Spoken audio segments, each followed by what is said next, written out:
What's good, everybody, man? Welcome back to another episode of the Daily Rundown. You guys know what it is, hosted by your boy. Now, let's go ahead and get into a lot of these topics that I want to get into today, starting off with Malik Beasley. Malik Beasley, who has just been announced that he is under federal investigation for gambling, right? This is a former Detroit Pistons NBA player. So let's go ahead and get into this content immediately, guys. And happy 4th of July to everybody watching. Y'all know us. We got to keep working. We got to keep the bag in, man, at all times. We got to keep the bag going at all times. That's just what it is. So let's go ahead and get into it right now. Is Beasley accused of doing? So federal What exactly is Beasley accused of doing? federal authorities are investigating him on allegations of gambling on the NBA related to games and prop bets. That's according to his attorney. So exactly the details of which games and what went down with him are still unknown at this time. But he is the third NBA player in just the last 18 months to be reportedly under investigation by the feds for betting allegations. And he joins Jonte Porter and Terry Rozier. Okay. I think it's crazy that the NBA has a thing where, like, you can't even bet on games. Like games that you're not even participating in. I can't bet on the NBA finals. I can't bet on all these different things. So I can't make money, but everybody else can make money. And think about this. Why is our federal government punishing people for making money? Why is that even a thing? Didn't hurt nobody, no drugs being sold, no violence being done, just a simple bet. And now you got the FBI coming after you. To me, that's insane, man. Let's keep going. Hey, this is different than the NBA investigating. What happens when there's a federal probe? How do they investigate as opposed to what the NBA would do? Well, this all started back again with the Jonte Porter thing. They subpoenaed the sports books for betting records for individuals that they suspected may have been involved. And so my working premise is that they probably had those subpoena records, the betting records, went through them and see what some of the unusual betting activity on some of these other games. So they're working through everything right now, communicating with the sports books, the attorneys, and so forth to see where it goes. Okay, but give us a red flag. Give us what happens when all of a sudden somebody goes, wait a minute, something's suspicious. That's a great question. And when bookmakers really are convinced that something is untoward is going on is when they move the odds, right? So a prop bet may be over under 2.5 for rebounds or whatever. And instead of moving, up to 4.5, they'll adjust the big on if you want to bet the over, it may be minus 200. When they adjust the odds and the bettors don't stop betting it and just keep betting it, even though these odds have moved against them, it is a major red flag. In fact, some bookmakers will tell me they will do it intentionally, moving it overly aggressive, move these odds so crazy that nobody that was really trying to bet it seriously would keep betting, and yet people do keep betting it, and then they know, something's going on. So that sounds like entrapment to me. To me, that sounds like entrapment. It sounds like they're trying to literally trap somebody and say, we're going to bring the price down specifically. And anybody who invests or anybody who wants to place a bet, because this is so ridiculous, we're going to flag it and now we're going to start investigating them. I don't know, man. It seems like they be wasting money, bro, on all types of bullshit. Wasting money on all types of bullshit. Um, Let me go ahead and go to the next video I wanted to react to, guys. And I might keep this up, but a lot of times I don't trust content creators, and they like the copyright strike and shit like that. I don't like that shit. So more than likely I'll probably pull this down and just keep reviewing it and stuff like that. But I genuinely don't like when every time black people just can't do something as simple as give commentary on a video without somebody being upset. But let's go to my favorite podcaster right now, my favorite YouTuber right now. Her name is Your Trigger. I'm sorry, guys. I got my AC on the background, man. It is what it is. Let me turn this background noise for you guys.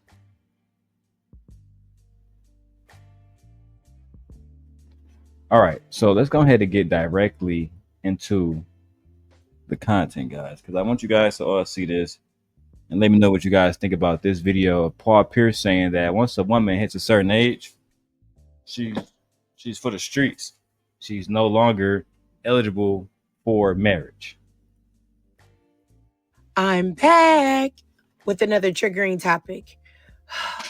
You know, today I really just want women to really, truly understand how delulu these men are out here. I can't even talk to y'all. You know, I just got to show y'all. I'll be right back. Tired of these females who cooked after 30. I'm going to say it like that. Cooked. How is a woman cooked after 30? Like, a woman is still young in her 30s. So how is a woman in her 30s cooked when women are still young, beautiful, they can still have children in their 30s? So how is a woman cooked? I'm just not comprehending it. I'm not comprehending it. How is a woman cooked because she's in her 30s? Are you not cooked and you're in your 40s? That's the problem with a lot of these old men on here, is they like to just spew dumbass rhetoric. Meanwhile, Paul Pierce is 48 years old. Paul Pierce, doesn't have a wife. Paul Pierce is a baby daddy. Bro, stop it. Okay, so you're personally attacking me, so I would like to know. How am I attacking you? Because I'm after 30, so I'm cooked. Yeah. Yeah. Listen. I'm crying. Yes, dog. Listen, dog. Guys is over here like, yo, prime is 25 to 30. Let's keep it 100. But let me say this. I hear exactly what you're saying, right? I've heard it before. What this nigga just People said? have Hold said on, it. Women hold on, age hold like on. milk, men age like Hold on, fine young. wine. I've heard it. I was trying to send a message, just dropped my phone, but it is what it is. I got to go back on this. Hold on. Did he just say your prime is from 25 to 30? Yes, dog. Listen, dog. Guys is over here like, yo, prime is 25 to 30. So if her prime is 25 to 30, why are we even having this conversation if you know that after a certain age, right? You don't want to date these women. How about you just leave these women alone, bro? Just stop messing with them. Just stop talking to them. Stop trying to be involved with them. Because a lot of times y'all are trying to be involved with women who really don't want y'all in their lives. They don't need y'all in their lives. Y'all old ass men. Y'all think that women really want y'all around? Is that what y'all really think this is all about? Women are using y'all for y'all money, and that's it. A lot of women are just simply using you for your money, and that's all y'all are good for. You fucking dick can't get hard, semen old as hell, body and joints are fucking getting older and older and older. Why would these women want you? Why would they want to be with an old ass man when they can be with somebody on their level, at their age level? No. Let's stop it, bro. Let's keep it 100. But let me say this. I hear exactly what you're saying, right? I've heard it before. People have said it. Women age like milk, men age like fine wine. I've heard it 1,000 times, right? That's untrue. Men age, women age, people age. That's the truth. Everybody age. It's as simple as that. For me personally, I'm going to say this. Maybe I am cooked, but you know what? I'm cooked and it tastes delicious because I was not given what I needed to give when I was in my 20s. I didn't know my body. I didn't know what I wanted. I didn't know what I liked. I didn't know how to fuck. I didn't know how to suck. I didn't know how to throw it back. Now, I'm just tired of these. Now, the man in this clip, Paul Pierce, is 47 years old and will be 48 years old in Child. You 48 years old and you still talking like this. You're 48 years old and you're still giving commentary about, you know what I'm saying, a woman over 30 or a woman under 30. Like, what are you talking about? How about you go actually get a wife and get a life and find somebody to make you happy? Right? You're too focused on a woman's age when you're not focused on what the woman actually brings to your wife. To your life. My wife is literally 40 years old and I'll be 35 this year. My wife is 6 years older than me. We just had a newborn. He was just born, right? So you can't run around saying, oh yeah, women after 30 can't have babies because my wife just had a baby. I know for a fact that that's possible.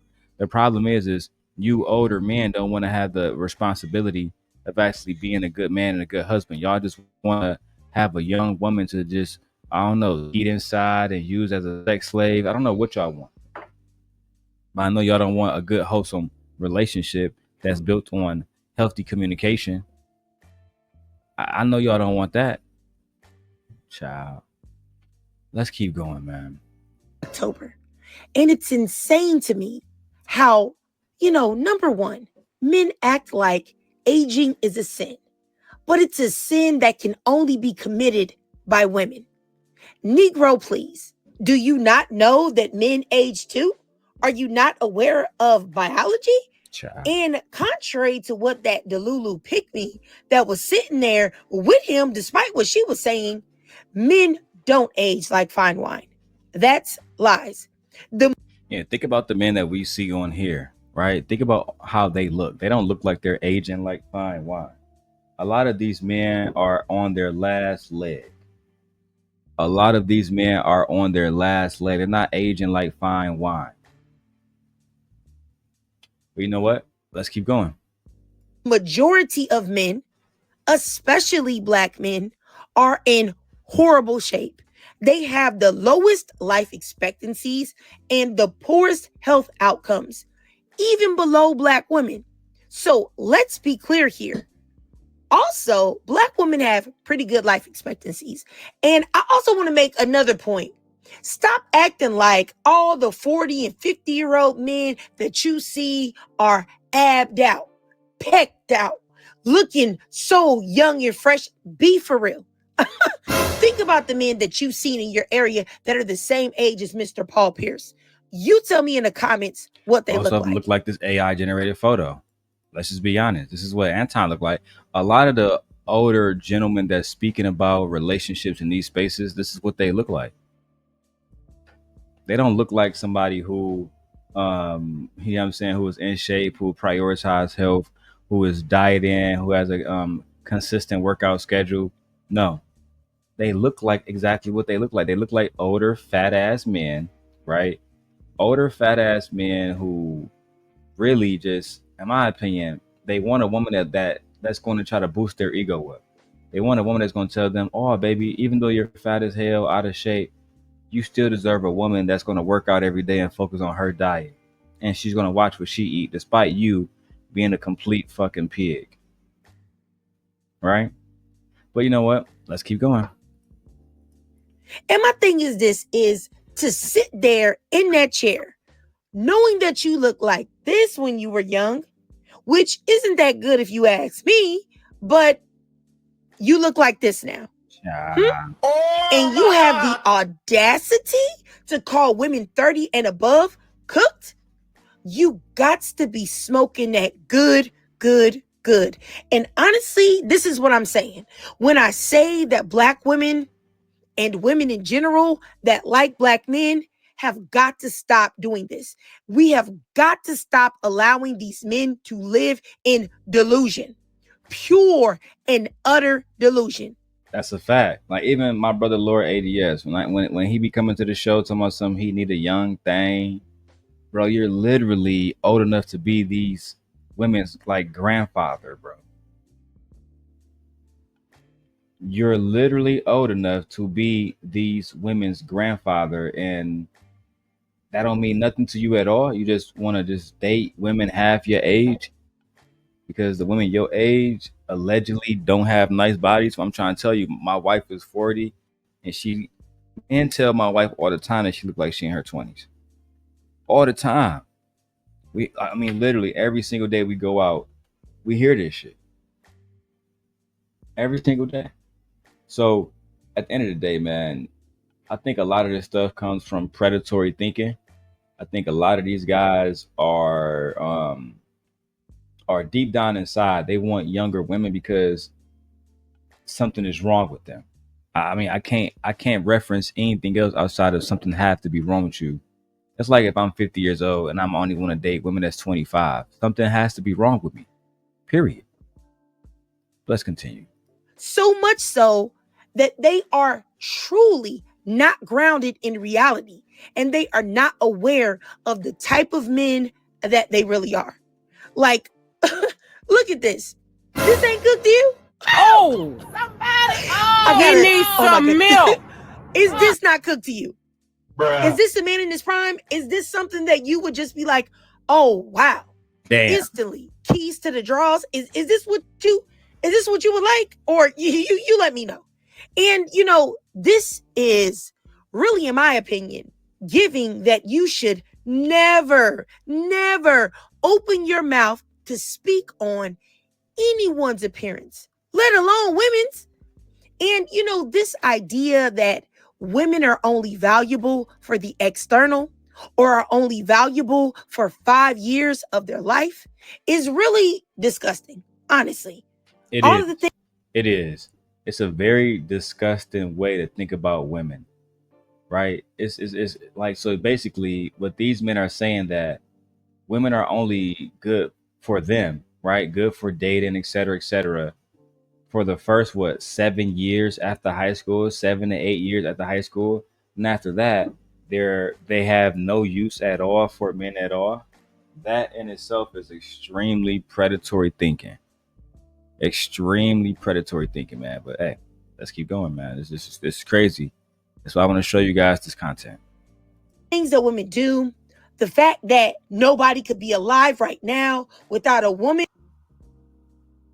it's really disgusting and it's really dehumanizing. Not to mention misogynistic. Yeah. And the fact that Black men like Paul Pierce, who are aging like milk in the hottest heat, have the audacity to feel that they are in this position of desirability is wild to me. It's like, And they think that way because society has taught men in a very unhealthy manner that if you make a certain type of money, then you're always going to be the catch. You're always going to be desirable. Yet these men are complaining that they cannot find a wife, they cannot find a partner, they cannot find somebody that takes them seriously. Why? They can't find somebody that takes them seriously and an actual wife because they're not worthy of being a husband. They think that because they have money and resources, which a lot of them, they don't want to actually share those money and resources. They want to show you the big house, but you're not going to actually get a chance to have your name on a lease and have equity in that house. They want to show you their Mercedes Benzes and their nice Rolexes, but they don't want to actually put you in a Mercedes Benz, one that's in your name. You know what I'm saying? That way, again, you can have equity and ownership in these things. No, instead, what they do, right, is they prop this money in front of the women, don't do shit but try to make them baby mamas, right? And then after all of that, they get old as fuck, fat as fuck, semen don't fucking work, dick don't work no more. They need fucking honey packs every fucking day, which is, I'm not even gonna shame that because I myself have used honey packs often, right? That's because I just enjoy wild sex, right? But the whole point is this: when you at a certain age, like I have a treadmill in my home, I have weights in my home, and this very room that I'm in now, you have to continue to be in shape. You have to continue to make yourself the best version of yourself, especially if you're going to ask women to go out and be the best versions of themselves. I'm sorry, Paul Pierce, at 50 years old, you shouldn't be thinking about no goddamn 25-year-old woman. That's predatory. We're going to go ahead and call it. like, sir, just because you can go hire some young dancers or some young escorts to pretend that they like you because you're paying them doesn't mean that you're not cooked. Okay? Because I'm here to tell you, you are. They just lying to you because they want that bag. Now, I don't know what type of bag you got still, seeing as though your goofy behind and your antics got you fired from. Yeah. Paul Pierce opened that he had been fired from ESPN back in 2024. You guys got to remember, I played a clip a few weeks ago of Paul Pierce saying that he had a girlfriend for the day. He was on a show with Kevin Garnett. It was, I think, being hosted by Showtime, and he brought this white girl on set, and he was like, hey, he was visibly drunk. He was like, hey, Kevin, this is my girl. You know what I'm saying? You can go online and buy a girlfriend for the day. So you're into buying women for the day. You're not actually trying to have, again, as I stated earlier, a healthy relationship that's going to lead to cohabitation, that's going to lead to children, that's going to lead to a healthy lifestyle with, a healthy romantic lifestyle. No, this man just wants one woman after the next that he can use. And, this mentality is rampant in the Black community amongst Black men. All right, and I'm saying that as a black man. If I came up right now, anybody in this chat that's watching on Twitter, wherever you're watching, I mean, I have no problem camming up. I have no problem showing you my wife. I have no problem showing you my children. We're all African American. I was born in Detroit. My wife is in Chicago. I'm sorry, my wife was born in Chicago. We all live in Chicago now, right? So my whole point is this. We see this degenerate mentality happening all the time from black men. And black men, instead of them calling other black men out, they do what fucking Paul Pierce is doing, which is open their fucking mouths up in front of podcasts and try to hold women accountable with their goofy, degenerate ass, bandit ass rhetoric. Let's keep going. Shout out to my favorite podcaster. At ESPN. Yeah, I ain't forgot about that. Now you're out here doing what bandits with no motion do. Damn. Talking behind a mic on a podcast, spitting that BS and misogyny. And you know, my thing is this, is that if women are so cooked and so invaluable after 30, then why do you need a woman that is 30 plus on your podcast? Why you not doing it by yourself? Oh, because he can't do it by himself. That's an easy question, my lady. He can't do it by himself. Nobody give a fuck about what Paul Pierce thinks. If Paul Pierce not talking basketball, we really don't give a fuck about what he thinks. Like, Paul Pierce talking relationships to me is a waste of my time. I'm a married man. Why the fuck would I want to listen to what Paul Pierce has to say about relationships? Which is why I don't watch that podcast. I think I got time to go to work. I'm working I think in the last 2 weeks, I work 100 hours. I'm working 50, 60 hours a week. You think I got time to go watch Paul Pierce in his fucking 50s, single as fuck, baby daddy, not in shape, complain about not getting women? Y'all out of y'all goddamn minds. Why you not doing it solo? Oh. Probably because you don't have anything intelligent to say. Your role is rage baiter. And, you know, honestly, I have a lot to say about the woman on there, but I'm not even going to address her. Y'all can clearly see that she's a pick-me because I have no idea why she would sit there and try to almost sell herself to this man, sell her value and say, oh, you know, I'm doing this and I'm doing that and I'm doing this. That man don't care. His whole goal is to dehumanize you and make you feel like you're nothing. That's a fact. That's all Paul Pierce was doing in this clip, was trying to dehumanize not just her, right, but all women that's over 30 years old, and say all women, you mean you're at that point. What do you mean by cooked? By cooked, if you mean by cooked, they won't end up with a loser like you, then fine. They can be cooked all they fucking want. Overcook me, bitch, because women don't need to be associated with niggas who want a girlfriend for the day, buying prostitutes, bringing them around professional settings. Right? You're fucking unhinged. And that's part of the reason why I just stopped being a Paul Pierce fan after a while, man. Even as a sports fan, because even the antics and things that he was doing in sports, it became too much. You know what I'm saying? Instead of focusing on beating LeBron James and, you know, making sure that the Boston Celtics legacy is secure, what was he doing? Complaining that fucking Ray Allen left Boston to go play with D Wade and LeBron. He was complaining like a bitch, and they lost every, you know what I'm saying? It was ridiculous. Then LeBron James' absolute best game that he ever played in his career happened against Paul Pierce. So, like, I mean, bro, you have so much stuff that you can be talking about, so much more things that you can be working on. The absolute last thing I expect to have you trying to give me advice on is women. I know, absolutely not. Not from a nigga that's old as hell. No. Not from a nigga that's not married. No. Not from a nigga that's never been married, got all these baby mamas. No. Doing something that he's doing too, which is getting older. Like, I would be hot diggity doggone before I ever in my life would try to explain myself or get validation from a man like him, or try to explain to him my worth, because he's never going to see it, because he doesn't think that you have any.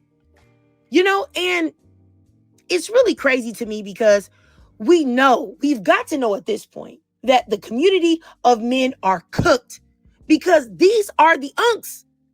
Unks that are out here wearing sunglasses. No, this is a very extremely valid point that I try to make as a black man to other black men. Oh my God. I can't make this shit up. Listen, guys, if these are the OGs, I don't know where the fuck we're going to be in 5 years. Hold on, guys. Think of my DoorDash just got here. Be right back.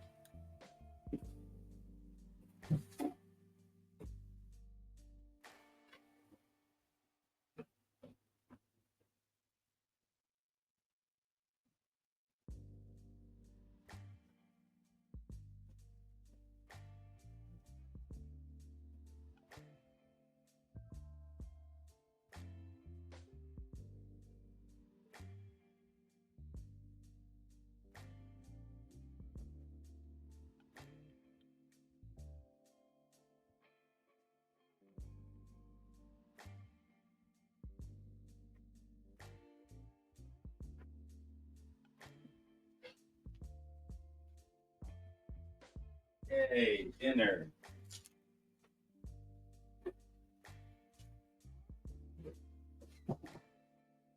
Oh yeah, I gotta get my wife her food too. You know, I'm a real husband around here. Hey, wifey.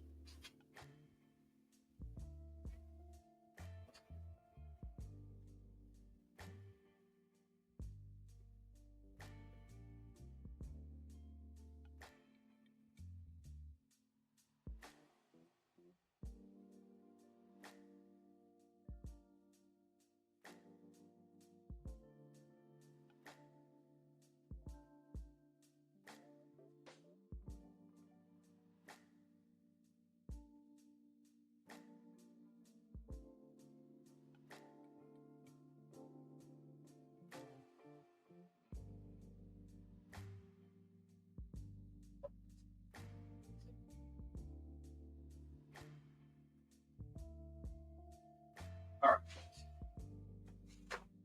Back to the business.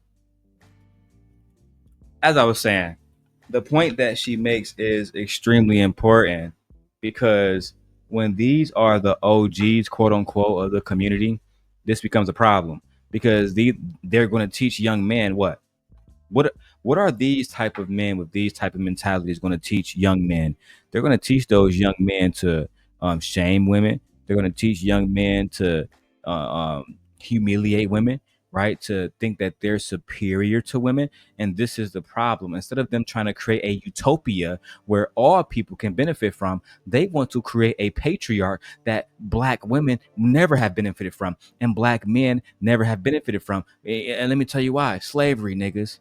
Being bug broken, not being able to run your own community. Do I really need to start going down a goddamn list? You know what? Let me keep going. Indoors, trying to act like they're a young tenderoni when they're not. When he knows that he putting being gay on those weary, worn out basketball knock knees, bags under his eyes, probably needs a blue chew to do what he needs to do, but you out here trying to shame women for going through the same experiences just like your buddies. Like we're going through the same aging experience that you are. You're not exempt.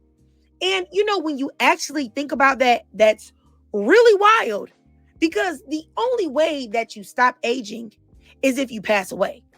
So why wouldn't you want to uplift those that are surviving and making it through all odds, that are continuing to live and get older and wiser? I mean, clearly he's not getting older and wiser. Because these men are jealous that women have this sexual revolution going on where they can do whatever the fuck they want. See, let me see how old Joy Taylor is. We're going to talk about her next. And I'm going to have to tag JB Reacts. He's a top tier bandit. And Joy Taylor is 38 goddamn years old. And she looked good than a motherfucker. Shout out to Joy Taylor. Body fire. Face look good. You know, she got it all going on. And these niggas think that she should be home in the kitchen with an apron on, serving a man every day. No, don't work that way. Don't work that way. No, and that's why I can't wait till I get to my next segment too. She gonna tell you, I don't need you niggas. I don't need you for money. I can feed myself. I can protect myself. I can pay security. I'll make more money than you, goddamn it. Only thing I need you for is to be a good man and some good dick. That's all I need you for. And see, but these women are being honest with men, and men don't like it now. Oh, that's masculine, bro. I wanted her to tell me that, I was the best thing that ever happened to her. I wanted her to be real feminine so I can rest in my masculinity. Oh, don't worry about it. And then saying that you hit the wall at 30, nigga, Taylor Rooks is 33. Let me go ahead and put this out there. For years, I thought Taylor Rooks was the finest thing in journalism potentially ever, nigga. Right? I'm married, and I love my wife. My wife is the most beautiful woman on the planet. But that don't mean that I can't see and acknowledge other beauty in other women, right? This motherfucker Taylor Rooks, perfection, nigga. Perfection, nigga. But I'm just saying, why are you not doing that? You know? And it's like, why wouldn't you want to encourage and speak life into women? Why would you want to get a platform where you do nothing but degrade the very women that you came from? And my thing is this, is that these are the same men that want to tell you, I'm a protector. I'm a protector. You need me. You need me. And if you don't have me, I know you're sad because I can be your protector. Really? I don't think so. I've never seen any of these Negroes doing any protecting. And, these are the same men that will tell you that being single and without one of them means that your life must be so miserable. I just think that this whole idea of demonizing women for something that they literally have zero control over is wild. I think demonizing women for something that men are doing the exact same thing at the exact same time is literally got to be some type of mental illness for men that do that. You know what I'm saying? And to see men constantly do this online, like really out here, they're really out here trying to shame 30 and 40-year-old women to make them feel as if their life is over. It's the goofiest shit, baby. It's the goofiest shit of all time. In the sector that I come from, they call me the Simp God. In the sector I come from, we used to call it shame, blame, and explain, SBE, because the men would shame these women, try to get them to explain their lifestyle, try to get them to explain who they are, what they are, how they living, why they made the choices to have a man baby before they got married, a million different fucking things. And they never hold that same flame, that same fire, that same accountability to the man. And that has always and will always be my only problem. If we wish to hold standards on our society, which I think is, admirable, then we need to hold those standards across the board, right? For example, like your trigger is saying in this video now, how the fuck you talking about ageism when men get old as fuck too? Like, what the fuck are we talking about? You want to have a conversation about ageism as if women are the only ones aging, like men, just they're 80 years old and they can run 10 miles still. No, we have to stop. Most of you niggas in the NBA, like Paul Pierce, once you got older, you were through. You were through. You couldn't do nothing. You couldn't shoot a ball, can't dunk, can't do shit.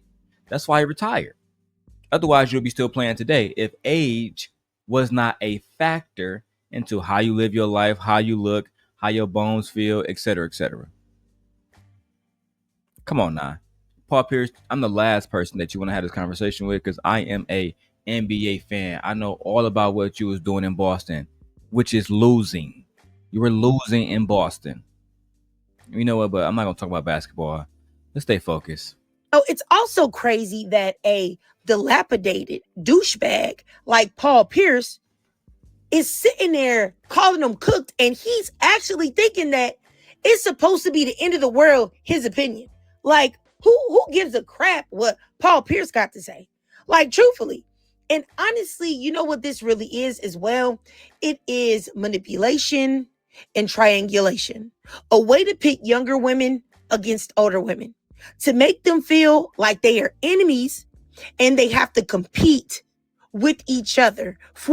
That's a fact, baby, because y'all, young women, old women, y'all gonna get the same Paul Pierce. You're gonna get the same nigga that just wanna put dick in you. You're not gonna pay for your bills. You know, believe me, go ask Cuban Doll with 50 Cent. Y'all gonna learn one day. Just because a man has money, if he ain't giving it up, right? If he ain't giving it up, then what the fuck is it? He ain't talking about nothing then. Ooh, cash make the coochie go woo woo. If he not giving you the money in your hand, okay?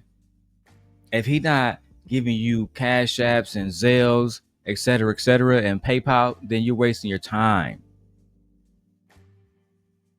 You're wasting your time. Are y'all fucking for meals now? No, baby. You need to have higher standards. And yes, it is manipulation and triangulation because these men are going to try to pit the younger women against the older women.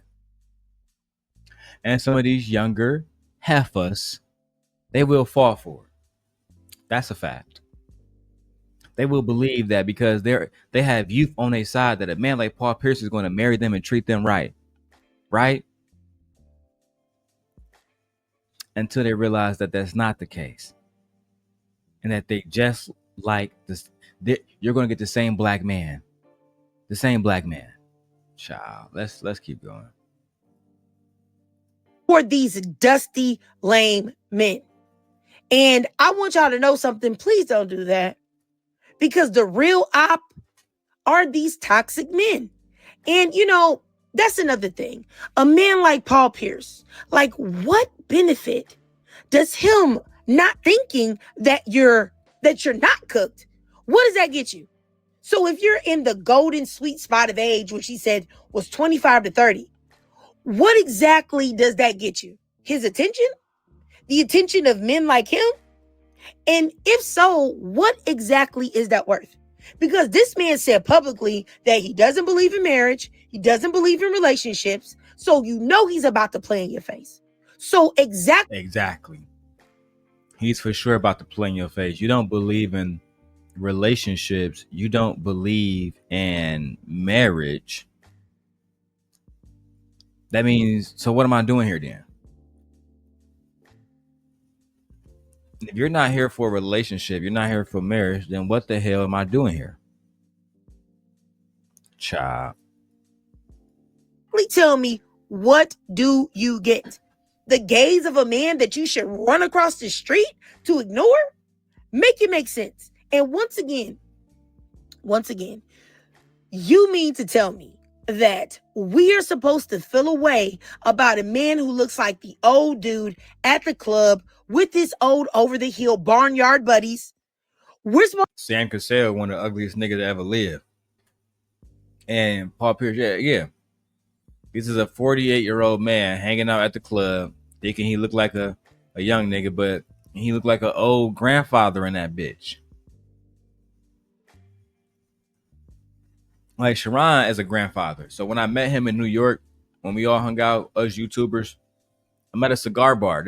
I met him at a cigar bar because that seemed like it was more age appropriate than saying, "Hey, bro, I know you a fucking granddaddy. You want to meet me at the club?" Nah, that just don't seem right, bro. I don't know. to feel a way about what they say about women. Like it doesn't make sense to me. You know what I'm saying? You have to be in a position to where somebody would even entertain you. You know what I'm saying? Or even valued your opinion enough to care about what you're saying. And I don't think anyone cares about what this man is saying, you know? And it's like, if you don't care about someone, and I hope women understand this, you can easily take the sting and the pain out of things that men say to you online. Yes, you can remove their power away. When you don't give a fuck and you don't show these men any attention at all, you don't entertain their fucking nonsense bandit rhetoric, then you pull the power away from them. Only thing she had to say was, well, you know, we don't really care what you think, Paul. To be honest, like, I mean, you can feel that way and you can move in life with that mentality, but women don't give a fuck about what Paul Pierce think about. That's if I was one of these women, that's all I would be telling him. Okay, cool, we don't care. Okay, cool, we don't care. Okay, cool, we don't care. What more is there to say in the situation? Child. And in your real life. Because if you get to a place where you say, I don't care about these men. So if you don't care about someone and you wouldn't on them if they were on fire, then you shouldn't care about what they say about you. It should just roll off your back. Like, I don't entertain. And that's how I do. I don't entertain opinions about me of people that I don't respect or care about. You can say whatever you want to say. Like, because at the end of the day, I don't care what you think because I don't care about you. And you know what I also think? I think that men like Paul Pierce are able to live in delusion because a lot of women are nice. They are. A lot of women spare these men's feelings. And I honestly want women to be more brutally honest with these type of men when they say, You're old as fuck. If I married you today, 20 years your ass might be gone. And that's being generous. So like I know. Women need to be more honest, yes, more brutally honest. Sparing these niggas' feelings, what is that getting y'all? Number one, baby mama rates. Intimate partner violence at an all-time fucking high. Trafficking. SA. Physical assault, manipulation. Child support not paid. But y'all still sparing niggas' feelings. Y'all, you know what? I'm the simp God, and I'm gonna hold y'all bitches down. But y'all better stop sparing these niggas' feelings. I know that goddamn much. You better stop sparing these niggas' feelings and tell them these niggas the truth. say crazy things like this?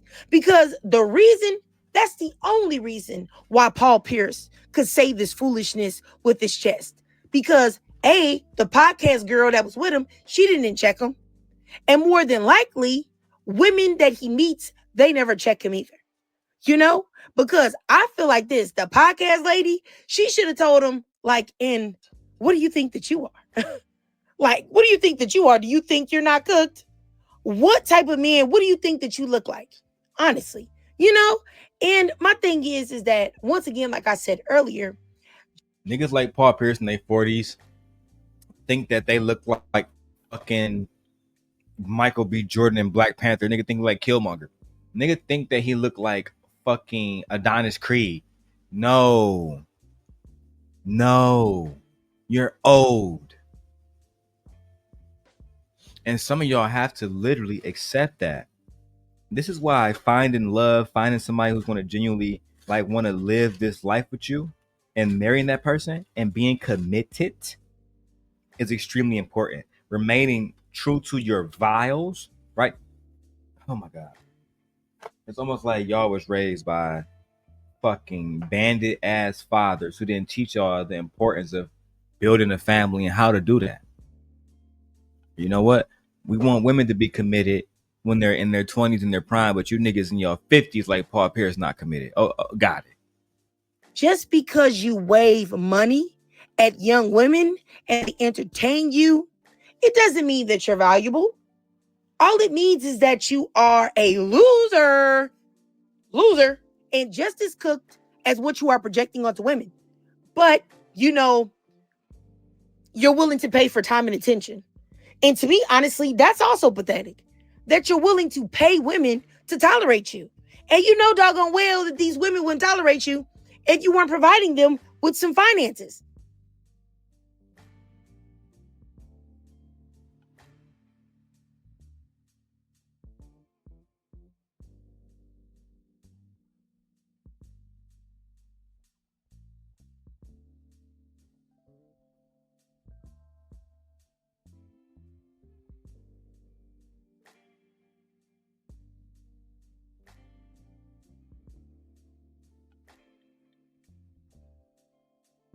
Oh, look at me. I'm over here muted. Child. So these men thinking that they're supposed to get coochie just because they were playing in the NBA finals and because they got some fucking, listen, a lot of these guys, again, like I said, with money, they're not even spending money. Cuban Doll said 50 Cent refused to give her more than $10,000. Period. Not just in one setting, like, here go 5,000 here, baby, another 5,000 here, baby, another 5. This nigga hasn't given her $10,000 in the relationship. You niggas are bums. I'm literally about to get my wife $10,000 in about 2 weeks. And it shouldn't even take that long. I'm just waiting for the check to land to the account. Like, you know how shit be pending. But the whole point is this. These bandits are not giving these women no money. They just flossing and stunting and getting women to say, oh yeah, you look like you're nice. And I'm gonna take them to a nice restaurant. I'm gonna spend money on that one night. And she's never gonna see a dime again. Right? And that's the problem. These women are falling for these niggas that got money, but guess what? These niggas still not giving y'all money. You need to find y'all a good ass simp like Russell Wilson or myself, and then let him provide for y'all. Otherwise, y'all gonna be out here looking goofy as hell dealing with these bandits. And my thing is that looking at this man, he got a whole set of suitcases with major baggage under his eyes, looking like a shell of the man that he previously was. And that wasn't even good back then. So it's like, how can you think that you're better than women? Honestly. But I am thinking, though, I said the women should be brutally honest to men, but that's only if you're in a position to do that and you feel safe. Because I wouldn't want you to really get crazy with a man and tell him everything about himself and him to try to harm you or do something to you. So if you're not in a position or you don't know that man, you know what I'm saying? Just take that and be careful, you know? Yeah, fall back. Fall the fuck back. Don't do it because these niggas are more dangerous than ever. I live in Chicago. We just had Mellow Bucks, a black woman who was a rapper. She's an artist out here in Chicago. Her whole fucking party got shot up. Fucking 2 black women died. We got the footage. And, you know what I'm saying? The footage that I saw originally, we didn't even know her boyfriend got shot because they was outside saying, it's all women on the ground. It's all women. So these niggas saw women outside hanging out at a party and still decided to shoot that bitch up, which shows you, right, that a lot of these black males, they have absolutely no discretion. They have no heart, no dignity, none of those things that make a quality human being. A quality human being wouldn't do some of the things that we see men like Paul Pierce or these hitters in Chicago doing. Let's go. So I just wanted to say that. So I think a lot of that grounding men will have to be done online or virtually or through social media. So I just want y'all to know that, okay? Because I'm not trying to put any women in danger. All right. But I'll just say that, I don't know. It's just looking at Paul Pierce is just like the nerve of you. How dare you? How dare you? You know, and I really do think that a humbling is in order for Mr. Paul Pierce. Oh, yeah. And dare I say, he will receive it soon. Because what does the Bible say? Pride comes before a fall. Okay? And his time is coming. At some point, Mr. Paul Pierce will be forced to face that the unrealistic standards that he is imposing on women will also be put on him as well. But I digress. If y'all watched this whole video and you enjoyed it, then please do me a favor and drop a 2 down below. Triple boo, because that is how I feel about Paul Pierce. Boo to the boo to the boo. I agree. This nigga ain't shit. He ain't never gonna be shit. He don't want to be shit. He want to be a degenerate bandit that sit around complaining about women over 30 not wanting him and women over 30 having expectations. What the fuck you think they supposed to do? Not have expectations, not have fucking goals, not have fucking standards for themselves? Is this what you niggas thought was the goal? Never. Look at my wife walking in here now. Booty out jiggling, holding a baby. She about to put him in a bath. Prime femininity. I start calling her Meet You the Body. I told her I'm gonna start calling her Meet You the Body. Ciao. Anyway, man, let me go to my next video. I love when I'm getting my late night reactions and it's all quiet and shit. And I got the camera off so I can film my shirt off and smoking. Oh my God, freedom. But as I stated, the next topic will be Joy Taylor. Joy Taylor is making all the men's upset because she said that I don't need you niggas. I am Joy Taylor. I can get you, your daddy, your brother, and your cousin too to do anything I say to. You know what I'm saying to. Never mind, I ain't gonna say that. That might be too sexual. But I want to go over this clip because I get confused by JB Reacts. I'm not sure if he's a grifter just yet, but I'm almost 70% sure that he is a grifter that is grifting to the fucking incel manosphere rhetoric rim bros. And these men are the absolute fucking worst because they will agree with some shit that they know they don't agree with just because they want to make A, money, B, they want to network with other bandits that's, you know, talking on a microphone to try to boost their online status, and 3, they just enjoy shaming women. So let's go ahead and get into that clip right now. The epidemic thing Because is you mean to men. I am mean to men. I seen that clip. Don't I be am mean mean to to men. men. I'm really proud of Okay, it. I'm gonna skip this little intro part, guys. I want to get directly into the clip. I don't have time for this shit. Male loneliness. What do you think of the male loneliness epidemic? Why you say epidemic? We're gonna talk about it. It's a real thing.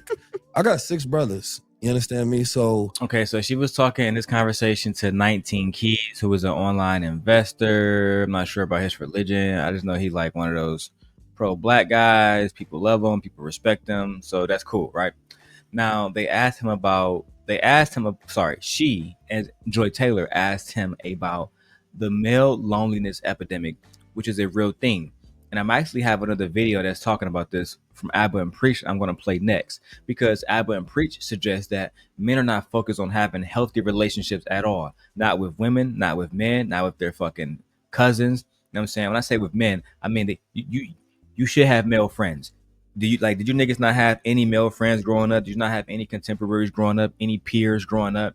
Right? Were you not any basketball teams, football teams, anything where you would have fraternities, where you would have made a brotherhood with somebody that you could identify with, the same way you identify with these red pill niggas.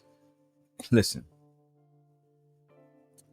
ultimately, a lot of men do not wish to have healthy relationships. A lot of men only seek and desire to control and dominate and get what they want out of a situation. They're not seeking to create a utopia that both parties can benefit from. But let's keep going.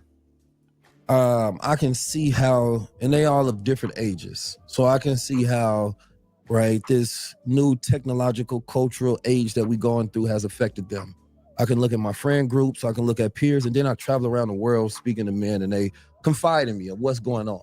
Sometimes what they tell me is what they don't tell me at the same time. And I can tell you that the average man, let's say this, just the average man who wants to live and be respected and loved in society, nobody speaks upon the average man as if he's special at all. Mm-hmm. You understand me?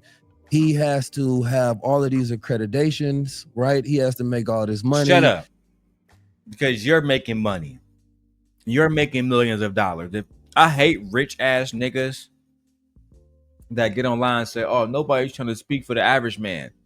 Bitch, you don't speak for the average man. Are you the average man? And on top of that, are men up here uplifting average women? Do men uplift average looking women, or are they only on here talking about baddies? They all want a baddie. They all only care about having a baddie.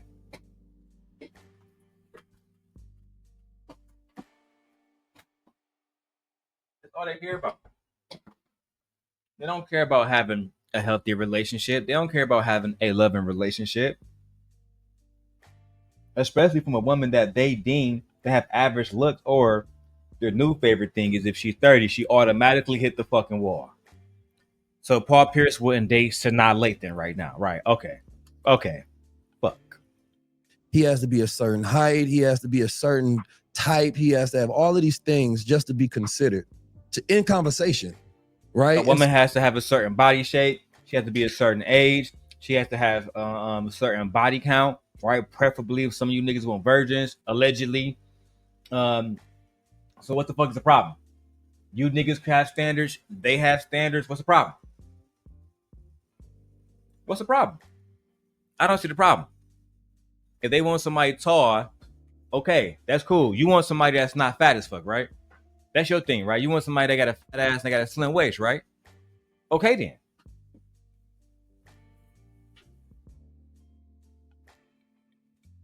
Everybody wants what they want, guys. Period. That's just how it goes. Everybody wants and desire what they want and what they desire. Because you might not live up to that. Maybe you need to stop trying to date these people that want what you are not. Listen, if my wife told me, hey, I only date guys 6'5" or over, I would never talk to her because I'm not fucking 6'5". I'm not 6 foot. So I would never talk to her. Because I would have been always competing with her preference, knowing that she's not attracted to the man that I am. So no, I would never dated her, but y'all go after these women any goddamn way. Let's go. So it makes them feel invisible, right? And then when they make themselves feel invisible by actually trying to go after a woman that is not attracted to the type of men that they actually are. He goes to places he's not treated, just with common decency a lot of times, right? A lot of times he gets blamed for the whole patriarch when he's just trying to get him a donut or something coming into the store. It's like, damn. Yeah, I'll be honest, the average guy get treated like crap. The experience for the average guy benefit from the patriarch too. When the average guy call the police and men come protect him from other men, that's benefit from the patriarch. It's just that simple. When the average men have an emergency service, oh yeah, no baby, we don't need other men to come put the house out from fire. I'm a man. I'm gonna do it myself. No, the women and the men gonna call the same fucking firemen to come help put the fucking fire out. Well, let me guess, all these niggas fixing their own cars too? No, they're gonna go to the same mechanic. So the whole point is this: they are benefiting from the society that men created, allegedly. The patriarch benefits men more than anybody else, and I would debate anybody on that statement. But anyway, let's go. Guy is horrible. You can walk out there, hold doors, open doors, just try and be friendly to women that come around you, and they will treat you like crap. If they don't find you a qualifiable candidate, you are not respected. And that's what Joy means when she says that. I treat majority men mean. Yeah. The same thing happened with women when they approach men who find them unrespectable, right? JB wouldn't allow a woman like Sexy Red to approach him because he have all these goddamn standards, right? So women can't have those same standards. Women can't say, I don't want a man with tattoos. I don't want a man that's acting ratchet. I don't want a man that's doing A, B, C, and D. But y'all can say, I don't want to date a Meg Thee Stallion. I don't want to date Sexy Red. I don't want to date a Sukiyana. Child, the hypocrisy is at an all-time high in these black Negroes. Oh my God. She's saying that she treats the guys that she doesn't find as a sexual candidate mean, which is horrible because you got all these good guys out there. If you were in trouble, a lot of these guys would come to your aid and protection. But I don't understand these niggas ain't protecting a damn thing. If black men was protecting all of these damn women, then we wouldn't have the motherfucking SA rate going up. We wouldn't have the fact that violence against women is at an all-time high amongst black women, despite the stats saying that it's being lower in every other race except black women. Why is that? Because every other race of men make sure that they protect their race of women, but black men are not doing that. Let's keep going. It's become a place to where just because I don't want to sleep with you, I need to be mean to you. That doesn't make any sense. That is horrible mindset.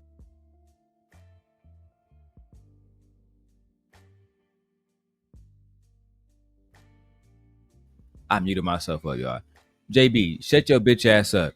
Just because these so you're saying that that's stupid because Joy is saying that she don't want to have sex with these men, so she's mean to them. No, who does that? Niggas do it. Niggas do it every single day. Niggas talk shit about women every single day that they find unattractive. Every single day. Every single day, bro. How many times have your leader Anton shitted on a woman because he thought she was unattractive? How many times have your leader Anton said that because a woman was fat that she didn't deserve a fucking husband? Right? I'ma always stay on your head. Any nigga that's worshiping Anton online, I'ma always stay on their head. That's just what it is. If you got a problem, I'm in Chicago. You can come find me. To have, but a lot of women feel like that. So I think that amongst that on social media has him comparing themselves to unreal expectations. Right. Right? Mentally, financially, and physically. Right? So I think that men are disconnected from themselves. Right? Because Hollywood and social media has curated all these ideas of what it means to be a man. Right? So a man doesn't even know if On. Sound like a fucking victim to me. Really him. You're a victim. There we go, CSI.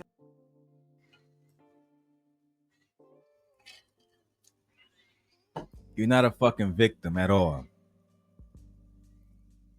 Oh, Hollywood. You think when I get up and work out every day, I'm thinking about fucking the Little Mermaid boyfriend or Aladdin or fucking Blade or Thor or some shit? No, I'm thinking about my own health and my longevity, getting the most out of my life and producing for my family. Period. If you're not focused on grooming yourself, if you're not focused on making sure you have nice looking clothes, if you're not making sure that you're focused on your mental stability and your emotional stability, then that's your fault. It's like Cat Williams said, bitch, it's called self-esteem. It's about yourself. It's not about whether or not fucking Hollywood is depicting a version of a man. Let's oh my God. Do you know how many versions of a man? Let's use Carl Winslow. He was fat as hell in Family Matters. Everybody thought he was a good man. Uncle Phil from fucking Fresh Prince. From Fresh Prince.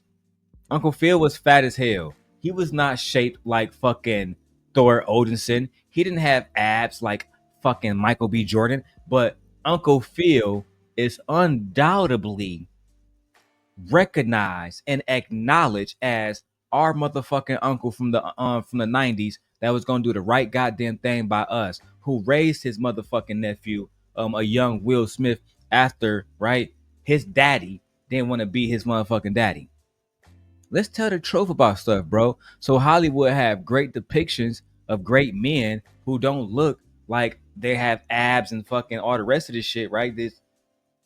This fucking bullshit that y'all preach online, but y'all choose to look at the certain ones that the women gawk after, like a fucking Michael B. Jordan, and say, oh my God, that's the only ones that they want.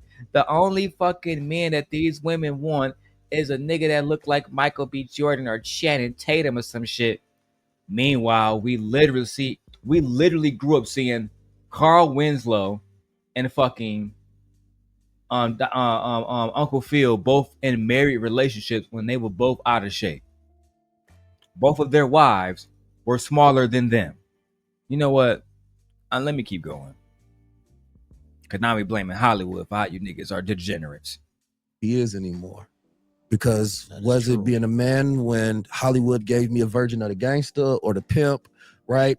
Or, James Bond, right? So you see, he neglected to even mention a Dr. Phil. That's why I hate people speaking on shit when they don't know what the fuck they're talking about.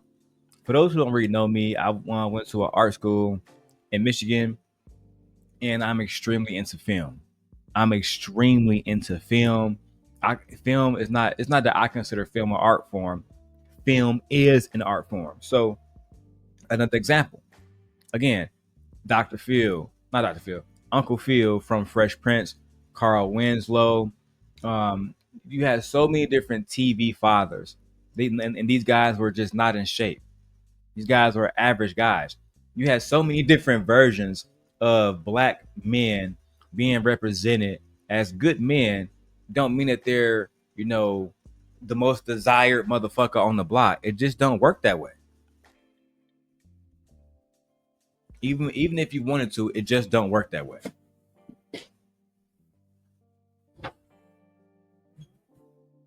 All right, let's keep going. Because JB, I don't know what the fuck is wrong with him. Certain people. It was all these ideas. If I'm not a drinker or a smoker, or if I'm not a tough guy, it was never like position manhood. It's like you can be an average intellectual man and you're masculine, and that's enough of being yourself. That had to be what it was, because in real life, that's all you niggas were. You niggas weren't all gangsters. 19 keys. I see videos of 19 keys. It'd be like 19 keys went through the hood, the most dangerous parts of Chicago and shit. Nigga, you travel with 50 bodyguards. Of course, you're gonna go through any fucking hood you want to. You know, I just don't like these fraud ass YouTube niggas, because again, women are dating average men on a daily basis. Women are having babies by average men on a fucking daily basis. If women had to wait until they met a nigga that was over 6 figures to procreate, we wouldn't have no fucking racist black people, because most of you niggas don't make over 6 figures. Most of y'all never seen 6 figures in your fucking life. Most of you never made $10,000 in 30 days in your fucking life. This is like basic information that's out here for us. So to suggest that, oh no, they want a man over 6 feet who makes 6 figures. Are we still doing that talking point? Are we still on the 6 figures, 6 inches, 6 pack? Are we still on that shit? 6 feet? Are we still on that bullshit? And 19 keys. I thought that you was a financial guru. What the fuck are you doing sitting here having conversations about relationships when you're unmarried, right? You're a New Yorker, right? And let me tell you something about New Yorkers, especially New York men who got money. These niggas are never looking to settle down. These niggas just want to hop in as much pussy as possible. But you know what? Let me keep going. So I think the loneliness epidemic is real, and that's the most vulnerable population. So I think there's a lot of layers to it. I think when it's the reason I do the epidemic thing is because you mean to men. I am mean to men. I seen that clip. Don't I be am mean to men. I'm really proud of being mean to men, actually. That's crazy. I'm not mean to you. I know. But that's seeing a woman like Joy think that she's better than every other guy out there. Shut your bitch ass up, JB. How can you even say, or even come up with a strong argument to say Joy Taylor thinks that she's better than every man out there? How can you substantiate that? Like genuinely substantiate it, not based on what you think. Because if you said I think that Joy Taylor feels like she's better than all men, then I'll give it to you. But you're saying, hey man, she act like this way. You're saying it with such fucking definitiveness that you believe that is actually true when it's not, because it's coming out your fucking mouth. No, absolutely not. But the thing about it, Joy, you very if you take away all your money, if you take away your clout, seeing a woman like Joy think that she's better than every other guy out there. But the thing about it, Joy, you very if you take away all your money, if you take away your clout and status, you would just be a regular woman, just like this. Oh my God, shut the fuck up, JB Reacts. You're such a dick sucker. Now let's listen to his logic before we attack him. Let's attack the message first, right? Now he's saying that Joy Taylor, without her millions of dollars, without her status, without her income and everything else, she'd just be an average woman out here. Well, duh, bitch. That's what separates me from the average people. Would you tell Anton Daniels, because I'm gonna keep going because you're Anton Daniels dick sucker. Would you tell him that if he was only making $11,000 a year, even though he's still fat as fuck, pudgy as fuck, fat and ugly as fuck, black, dark ass skin, that this nigga would be what? More than average still? No, he's still average now. But see, that's y'all problem. As your triggers say, you niggas live in Deluluville, and that's why I am here to tell you the truth. I'm here to set you free. I'm here to set you free. That's a fact. I'm going to help y'all, man. I'm gonna help y'all one video at a time. Who teach you up the street? You're not gonna be, honestly, you're gonna be worse because you have no feminine qualities or traits that will make you. Are you fucking kidding me? JB, pull up your wife and let's compare your wife to Joy Taylor. Let's compare your wife to Joy Taylor, because he said Joy Taylor has 0 feminine qualities. Come on, dog. Who you think you playing with, my nigga? She's being feminine right now when she's speaking to 19 keys. She has a soft feminine tone. She looks fucking amazing every time that she step on camera. Let's be honest. If Joy Taylor was an ugly, unattractive woman, y'all wouldn't even be doing content about her. Y'all mad because y'all cannot tame her. That's what you're mad about. You're mad because you cannot tame her, bro. That's all it is. Let's keep going. Into a sweet woman, if you ask, you wouldn't dare say that you don't like, you don't appreciate men around you. It's an outlier. You understand me? I don't exist. I'm not a statistic. I'm an anomaly. Yes, of course. That's why I say that I champion the average man, because those are the ones who need it.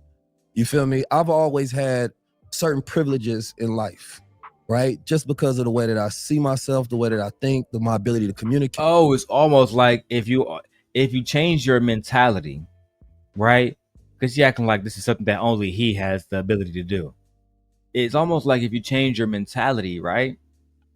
If you change the way you think, the way you approach life, maybe you'll have a different fucking outcome. But no, what he's saying is, because he keeps saying, well, I have to speak up for the average guy because they don't see themselves a certain type of way. No, you're speaking up for insecure niggas that want to fucking shame women because they can't get pussy, because they lack the ability to actually self-reflect on the things that's going to actually make them quality men. That's what you actually are out here defending. But you know what? Let's go. Hey, my level of attractiveness, whatever it may be, I feel like I've always had privileges. So I speak outside of myself. From a woman's perspective. Okay. I don't like to speak on what men experience because I'm not a man. I only have my experience with men. Mm-hmm. And I have brothers and I have nephews and I have many men in my life and I adore them. Really? I'm speaking from a woman's perspective. This generation of women is one of the most unique generations in history, at least in modern times, because this is truly the first generation of women that have any kind of autonomy over their bodies, over their ability to make money, over their ability to be entrepreneurs. That's a fact. That's a very honest statement. She says that women in this generation are very unique because they have their own ability to make money, their ability to become entrepreneurs, their ability to build wealth, their ability to have their own autonomy over their bodies. These are things that are unique to today's women that were not available. These different access to just being a human and having your own rights. It wasn't available for all women. And now it is. And women now are saying, "Oh, I don't have to deal with a man to get the things I want. I don't have to be financially abused and play mind games with, and I think I'll do that." And because these men still want to fuck, I'm going to get dick still. So, I mean, I'm not really losing. And that's the mentality that these men hate, because it leaves them lonely. Oh, damn, she just got some dick and now she going to go back home? Or she making me leave? Now I still got to go home and put on that pot of beans. Y'all thought that she was going to cook for me and shit. Bum ass. You don't have to have a man to get a credit card. You don't have to get a man. On, baby. Rewind this. You don't have to have a man to get a credit card. You don't have to get a man's approval to start a business. Like this, when you are financially independent from men, it creates a different dynamic on the lowest end and the highest end. Because I would literally say that this generation is probably the worst generation of women that we have seen in modern. Shut your bitch ass up. This is the worst generation of women that we've seen in the modern age, blah, blah, blah. Yet you're married to one of those women that was born and raised in this age. God damn it! You can't make this shit up. Swear to God, bro. Like every time I see one of these new niggas that's entering the manosphere with a microphone, it make me miss Kevin Samuels. At least he was authentic in who the fuck he was. Except lying about how much money he made. That was a complete lie. He was broke as hell. But the whole point is, he didn't come online just spewing the most dangerous. No, he did. Never mind. Y'all all ain't shit. Let's go. Times. Yes, women have more control of their bodies, but at the same time, I would say that comes to a detriment. A lot of How these the women, fuck is somebody having control over their own body a detriment? So maybe, JB, you should give me control of your body then. Maybe I should tell you when to take a piss. Maybe I should tell you when you can come. Maybe I should take control of your body. Maybe I should tell you when you can have a baby. And when you cannot have a baby. Right? And then you tell me if that's going to be a good thing for you and beneficial for you and your children and your wife. I'm going to tell you when you can fuck your wife and when you cannot. But of course, you wouldn't like that. Child, let me keep going, man. women have no real respect for the electrician, the plumber, the construction worker. These will all be qualified as Women have no respect for the electrician, the plumbing, the construction worker. So just because a nigga got a job as an electrician, a plumber, or a fucking construction worker, they automatically are due respect. Do y'all automatically respect these people? When you're licking Anton dick and he's talking about Amazon workers and basic drivers and basic people and people who don't are not bag chasers, do you respect all of those people too? No. So shut the fuck up. average guys. She can sit right here and say that you don't need these guys, but when shit go wrong, who you think you're gonna be leaning towards? You're gonna be leaning towards those guys to keep the infrastructure running. These fields and career paths have gotten people in a false sense of reality to not even understand who keeping the lights on. It's not just you paying your power bill. It's not you paying your water bill. It's a deeper part of a level that most people do not understand, that the average guys are working to keep these things going. But guess what? If you strip the system away, these guys that understand that knowledge, those would be the high value guys now. I don't think a lot of these women understand that, but they don't care. There was a time where you had to have a man to have a roof over your head. To exist as a citizen, you had to be with a man. And not just like claimed, you had to be married and then like immediately make children, whether you wanted to be a mother or not, whether you were fit to be a mother or not. Like there's just a lot of things that define women that are not in existence right now in totality. And the connection to men has become a different demand. Now, this is my experience. And this is that's the truth.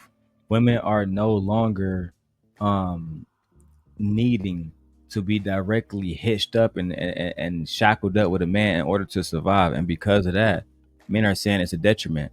No, it's a detriment to men. It's a detriment to men. That's why there's a lonely epidemic. That's why it's an incel epidemic, because at one point in time, a woman knew she had to go get her husband in order to go get a loan, in order to go do any goddamn thing. We watched one documentary where a woman couldn't even go get her car worked on, right? She literally knew that she was having oil issues. She pulled up to the place and they said, ma'am, we cannot do anything without your husband's permission. Right? I mean, and this was being filmed in like the late 60s, almost in the 70s. I think it was like 67 or 68, something like that. And they was telling her that they couldn't even work on her car without her fucking husband's permission. Despite her having a checkbook to write and everything, they didn't give a damn. They said, if your husband don't approve of us working on his car, ma'am, we not about to work on this goddamn car. Period.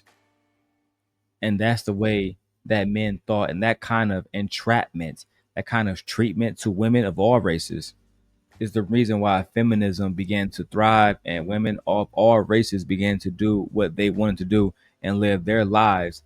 And as Americans, they chose to pursue their happiness and not censor men. Whereas women back in the day had to censor men in order to pursue happiness. We're going to get into that. The women who are close to me. I'm not speaking for all women. Like I'm just giving my opinion on what my experiences are and the women who are around me are experiencing, because I talk about it all the time. I literally had a conversation on the way here today with my girlfriend about this. And what I think the disconnect for me and those men is twofold. One, I don't need a man to do anything for me but love me. I can love myself, but I can't love myself in the way that a partner will love you, right? Like love. I don't need you to feed me. I don't need you to put a roof over my head. I need you to protect me, but in the sense that you like protect a partner, not like safety in the world. And I think that's a dynamic that is really difficult for a lot of men because men were not raised to be interesting. Like you just had to show up and have money and that was like enough, or show up and be tall or like be from the right family. And that's just not the case anymore. Okay, she said a lot there. No, she said the exact facts there. A lot of men, the only thing that they had to do was show up and present themselves. They didn't have to do any goddamn thing else. And this is why a lot of the times, right, they're wondering, damn, I come from a good family. I'm an electrician. I'm a plumber. I'm all the rest of this shit. And she still don't want me. Yeah. It's like Lizzo said, NBA playoffs, you still can't fuck. That's a new car. I like it, but you still can't fuck. Nice Rolex, but you still can't fuck. Yeah, bro. I mean, that's just what it is. Women have new standards. It's a new age, and they looking at men differently. If you're not coming correct, then you're not gonna get anything out of these women. You have to come correct with these women today. It's not the old days. Y'all gonna have to get that shit up, bro. And we only going further and further into the future. So what are y'all gonna do? Continue to complain about the 40s and 50s? Fuck out of here, man. I want to unpack a few things before I forget what I'm gonna say. Oh my god. First of all, the fact that she can say that she has really priced herself out of the dating market. Y'all really think about it. She's made so much money now to where she doesn't need a guy for what a guy is supposed to be for. Oh, see, that's how dumb JB is. He think that the only reason why women have men in their lives is for protection, provisioning, and what else? Let's see. Made so much money now to where she doesn't need a guy for what a guy is supposed to be for. Provisioning, protection. She only wants a guy to just love her. And I'm gonna be honest, ma'am, to actually love you, that guy is going to have to do those first two things that you say you do not need. No. You can love a woman. A woman don't need you to protect her. A woman can protect herself. A woman doesn't need you, especially a woman on this level. She don't need you to feed her. She can feed herself. She can get her own credit cards. She can get her own mortgage. She can get her own Mercedes Benz. Everything that you think you're doing that you're trying to use to build up your own fucking ego, she can do that her fucking self. She don't need you or your bullshit ass ego coming along saying, well, yeah, baby, I did take care of the bills this month. I did do this month. I did do that this month. Because she can say, bitch, I can do that for myself. Only thing I need you to do is be a good man and love me. But that's too much for you niggas to do. That's too much for you niggas to do. It's too much for y'all just to be good men and love on a woman. No, you have to be her all or everything. That's the only way that you can even love her. Child. I can't with y'all niggas, man. I mean, I'm trying to grow this channel so badly, but just you niggas, oh my God. I need to find different content. Why would he want to date himself? Really think about it. He's going to be dating himself, dealing with such a woman. How is he dating himself? Is he a beautiful brown cocoa skinned woman with big titties and a vagina? Because if that's not the case, then how is he dating himself? Oh, because he's dating somebody who's independent. And listen, ladies, why do y'all think these men don't want y'all to be independent? These men don't want y'all to be independent because they want to control y'all. They seek to control. Oh, I don't want to date myself. What do you mean by that? You don't want to date somebody that's a fucking adult that can make independent choices for themselves? You mean my wife has always made more money than me. My wife is literally working on her master's degree, which, I have my bachelor's, but I don't have my master's. I'm not enrolled for my master's, and truthfully right now, I can't afford my master's program, right? I would love to finish my master's up. I would love, like I told my wife, to finish, I would love to go to school to get my PhD in computer science. I would really love to do those things. But you know what I'm focused on doing right now? Providing for my family. Despite my wife, right? I cannot work for the next 4 months and my family will be just fine. Why? Because my wife make that much fucking money. But you know what I'm not about to do? Make excuses and say, well, just because my wife make money, I'm not gonna sit around and do my part and my role for this goddamn family. That's the problem with you niggas. And just because my wife is making more money, I don't feel like I'm dating another version of me. You wanna know why? Because my wife had big titties and a fat ass, and she's a pretty fucking beautiful woman with big lips, beautiful fucking eyes, right? And guess what? She was able to give birth to my son, something else that I wouldn't be able to do if I'm actually only dating myself. And lastly, if you niggas are talking about dating yourselves, I'm concerned about y'all sexuality. I'm concerned about who you actually want to be in life. I'm concerned that you might want some dick in your life. That's correct. That's all I'm gonna say. Let's keep going. Yeah, I don't need anybody to protect or provide for me, but you still want the provisioning. I've heard her on other podcasts state that I want to be pampered. I want a guy to fully take care of me. I don't want to have to think. Provision and being pampered are two things that are completely fucking different, JB. I know that you're fucking stupid. So let me explain it for you. You see, she doesn't have to be provisioned for, right? Her rent is not being paid when a nigga pay for her spa and nails and hair. Her rent and her car note, right, is not being paid when a nigga want to pamper her. That's not what's happening there. But I know degenerate bandit, Anton dick suckers like you would never understand that. You try to correlate the two as if they're one and the same, but they're not. They are two completely different things. When I'm pampering a woman, buying her bags, that is not provisioning for her. Learn the difference. Whatnot. So how do you want to pretend that you need it, but then you really don't need it? Why would a guy take you serious if he already heard you say, oh my God, JB, you would take her serious right now. If you wasn't with your wife and eating the shit despite you having your wife, I guarantee if she come around right now and you going, man, let me keep going.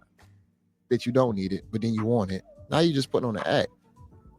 And then part two of that, she said that guys don't have personality. Man, any guy that's like of affluent status, celebrity, entertainer, they were all regular guys. Have to have the most character to make it. Man, you know how many funny uncles that we got, cousins out there. Like I'm talking. What the fuck are you talking about? Let me rewind this so y'all can hear how stupid this nigga is. He went from talking about personalities because she said that men have to have personalities, but now he's saying men have to have crazy personalities just to make it. You know how many funny uncles I got, how many funny brothers I got? No, bitch, we don't know and we don't care. And just because you think these niggas funny, don't think that somebody like Toot, who's in the chat now, or fucking Joy Taylor would find your uncle funny. You degenerate little fucking bandit. Hey Toot, hey love. Just going over some late night content, dragging these men as always. That's what I do over here. I'm the Simp God. Mwah. Shout out to my ladies over at the Palace. And then part two of that, she said that guys don't have personality. Man, any guy that's like of affluent status, celebrity, entertainer, they were all regular guys. Have to have the most character to make it. Man, you know how many funny uncles that we got, cousins out there. Like I'm talking about guys who to her would be like a nobody. Man, these dudes got plenty of character. Your local car wash guy, your local barbecue spot guy. What the fuck are you talking about? Your local car wash guy, your local nigga who working at the food truck. They all got character, hella character. Shut up. Shut up.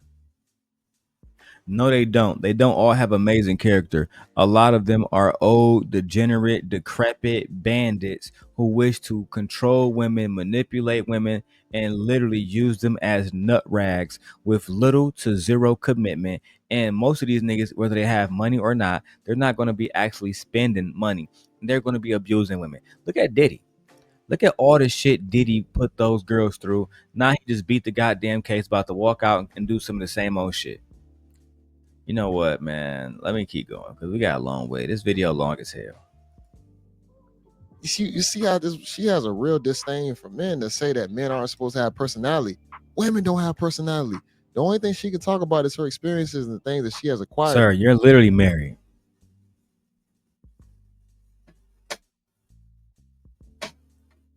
How are you going to convince me that women lack personality, but you have a female co-host called Let Her Be Great, who is a beautiful woman? You have a alleged black wife. Are you trying to tell me that women don't have personality? Are you fucking kidding me? all the women that I talk to online, whether it's Queen Sheba, whether it used to be B Taylor, they all have all different types of personalities. They all have their like all the women in Simp Nation, for example, Nay, Fearless, my wife, Marcy, Vixen Forever, Black Dahlia, they all have their own personalities, great personalities. But guess what? Just because they have their own personalities, don't mean that I wish to date them or be their fucking husbands or have babies by them. And you guys have to understand that on the other side, that just because you're a nice guy with a nice job, they don't mean that a woman is going to open her legs for you and open her heart for you. And the moment that you realize this, you're gonna stop giving yourself these false fucking expectations and then blaming women when it don't go your goddamn way. Or done. Men have to be creative. They have to be funny from themselves. They have to bring out real character, personality, be able to woo people, to be around people, to get the opposite sex. Bro, let's just continue, y'all. The other part of it is, I think the propaganda that those men that you're talking about are being fed is that women like me are the reason that they are not happy, which is not true in totality, unless I'm mean to you, of course. I know I just threw a lot at you. No, I can download that. I don't know if that's what the average man thinks whatsoever. And I think it was an oversimplification of men's existence. And I think that happens a lot because we polarize. Hold on, 19 Keys, you fucking degenerate. Let's tell the truth. Because everything she just said was correct. They blame women that look like her. Why is that? Because they believe that women that look like her, beautiful, gorgeous, big titties, sexually desirable, that all those IG models and OnlyFans, women, etc., they all should be bowing to a man right now, submitting to a man in the kitchen, and pushing out babies whenever this man say he want to air. That's what they believe these women purpose is, and that's why these men are failing in life. Right? I used to care about YouTube so much. Now I don't, because I'm making so much money offline and my wife, my family taken care of. I don't be giving a fuck about what you bandits are on here thinking or doing or crying about. And every now and then I entertain myself by just dragging you niggas. It's literally like playing Pokemon on my fucking Nintendo Switch. I find them very, very both entertaining. Okay, so let's keep going. Shout out to Toot for being the only person over on YouTube, hanging out with us. But all of my Twitter people, all y'all are holding it down as always. Y'all, you got me almost, 100 people watching. So shout out to everybody that's watching over there. I absolutely love y'all. Let's go. Things. Nothing is ever simple. Everything is always complex. That's nuance. But we never want to think about the complexities, right? This was men's mistake when it comes to women, right? We didn't think about the complexities. We didn't think about her period and menstrual cycles, right? And not having access to pads or days off, right? Things of that nature. We just thought about our experience and what we want from them. I would say what we don't did. want from them, right? And me as a black man. And that's why you niggas didn't get the desired result that you wanted, because you're selfish. You're selfish. You're only thinking about what you want. You're, again, as you just said, you're not thinking about the woman and what she's going through. You're not thinking about the fact that she might have just got off work. She's on her period. You're not thinking about the fact that she might be tired from having a baby, having to deal with the postpartum. You're not thinking about none of that. None of that matters to you. But meanwhile, the things that you desire is supposed to matter to her. Got it. Okay. Got it. America, I don't think we still gotten a generation of black men who have autonomy. Say what you want to do what you want to do, right? Move how you want to. And me as a black man in America, I don't think we still gotten a generation of black men who have autonomy. Say what you want to do what you want to do, right? Move how you want to move. I was talking to a So now 19 Keys is saying black men don't have their full autonomy. God damn it! You can't make this shit up. My fucking God. Where's my weed? I'm about to roll up now. It's about that time. About that time I roll up, because these niggas not making no sense. So black men are out here making everybody baby mamas out here creating all these fucking single mother households, right? But they don't have autonomy. But they also want to, because if they don't have autonomy, that means somebody's in control of them. But they want women to submit to the nigga that's, so you can't control yourself, but a woman's supposed to submit to you. Okay. You don't have full autonomy over your actions, but you're also claiming to be a leader. Okay. You see the hypocrisies in these niggas all the time. You see how they want to make excuses for these men all the fucking time.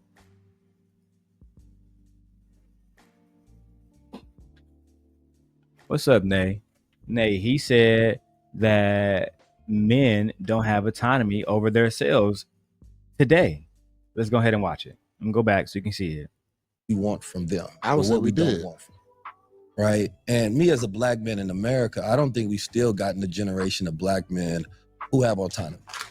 Say what you want to do. Oh my fucking God. Really him. You're a victim. Here we go, CSI. So now, Nay, men don't have autonomy over their own fucking bodies now. And so again, they're doing all of these homicides. They're committing murders, right? I guess Diddy didn't have control over his own body when he was beating the shit out of Cassie, when he was dragging her back, when he was fucking bringing in prostitutes, right?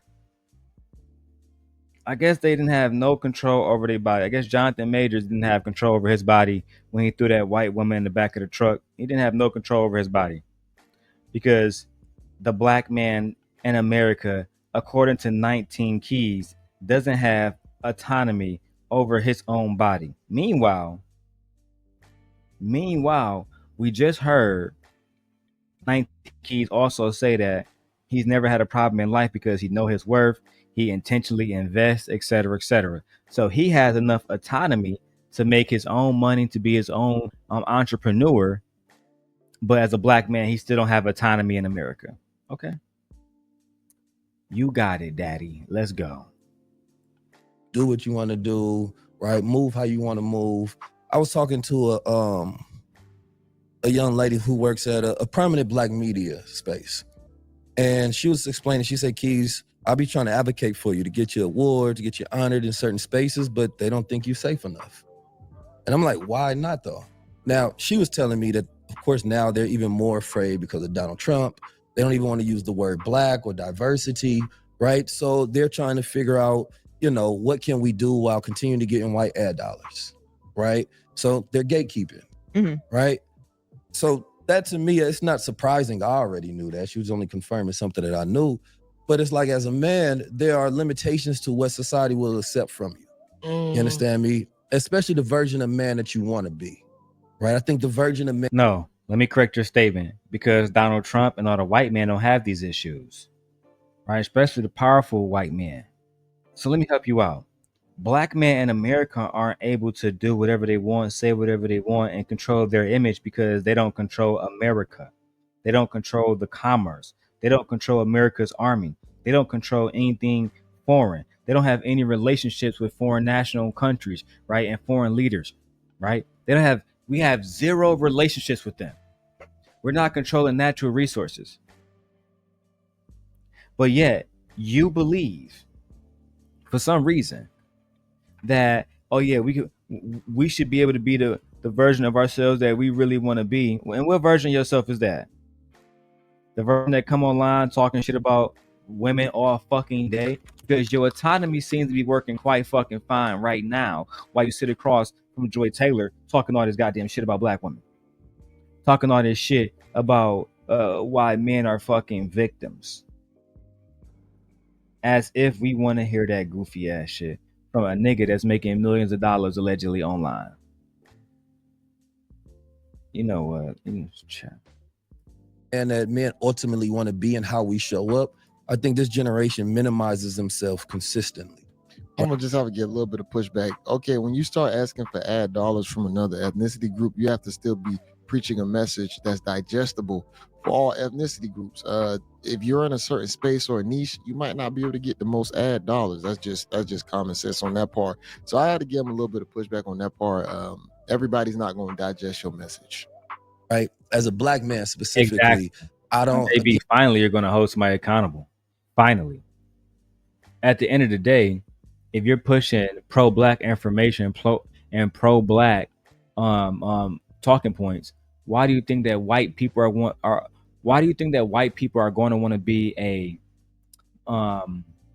consumer of your product and your service if your service or product is centered around being pro-black? That's like assuming that Dr. Umar has a whole bunch of white people sending him money. And if he get mad and say, damn, why aren't the snow bunnies sending me money and why aren't they responding to my message? Meanwhile, every opportunity you have, you're shitting on snow bunnies. Hey, you can't tell these men nothing. They know every goddamn thing, child. And we've never gotten to the point where the black man is completely free. We're killed for our expression. You know what I mean? We're killed still for being black as we walk down the street, regardless of sexual orientation, class. Black women are also killed for their expression. We just had a whole conversation about this where Stan D-Rock the man was saying that it's okay for that it's not okay that women dress any kind of way that they want to dress because they might be sexually assaulted. So again, you're not the only one going through things because of how you dress or how you express yourself. And then he said they're harassed because of sexual orientation. Are you fucking kidding me? You know how many queer women are harassed every single fucking day? Yeah, let me keep going. Et cetera, et cetera. So I think it's one of those things to where when we hear how other people express their ideas upon us, it makes us feel as y'all don't understand the complexity of what we deal with consistently, right? And while at the same time, we're lobbying for empathy towards everybody else, whether you're gay, whether you're a woman or whatever it is, we're like, I don't think you're taking the same time to get agency of thought to what we go through, right? So then it becomes this battle of, if you don't care about me, why should I care about you? Stupid, because most black men are raised in single mother households by black women. You think that my wife doesn't think about what her sons are going through? You think she don't think about what her brothers are going through? You think that none of these things are just, you think it don't matter at all? Well, of course it matters. But the problem is it don't matter to you niggas, right? Because the only thing y'all concerned about is the things that affect you. If you were concerned about having a utopia that benefit men and women and wanting women to come to your side and care about the things that you care about, maybe y'all would get Donald Trump out of office. Maybe y'all would actually put somebody in office who would not take women reproductive rights away. But y'all don't give a fuck about that. So why the fuck should women care about what y'all going through? So no. Right. And then this becomes divisive because we're talking at rather to each other. And then we talk to the women we like, or we talk to the men we like. But what about the average man? He has feelings, ideas. He grew up a certain way. He probably is still trying to figure out whether he's a tough man, a real man, a high level man, a high value man. He don't know. There's all of these. If he don't know what kind of man he is, then he shouldn't be trying to figure out what kind of woman he wants. If you don't know what kind of man you are and you're still trying to figure that out, then how the fuck do you have enough time to figure out what kind of woman you desire? And what kind of husband you gonna be? You're not even consistent with your goddamn self.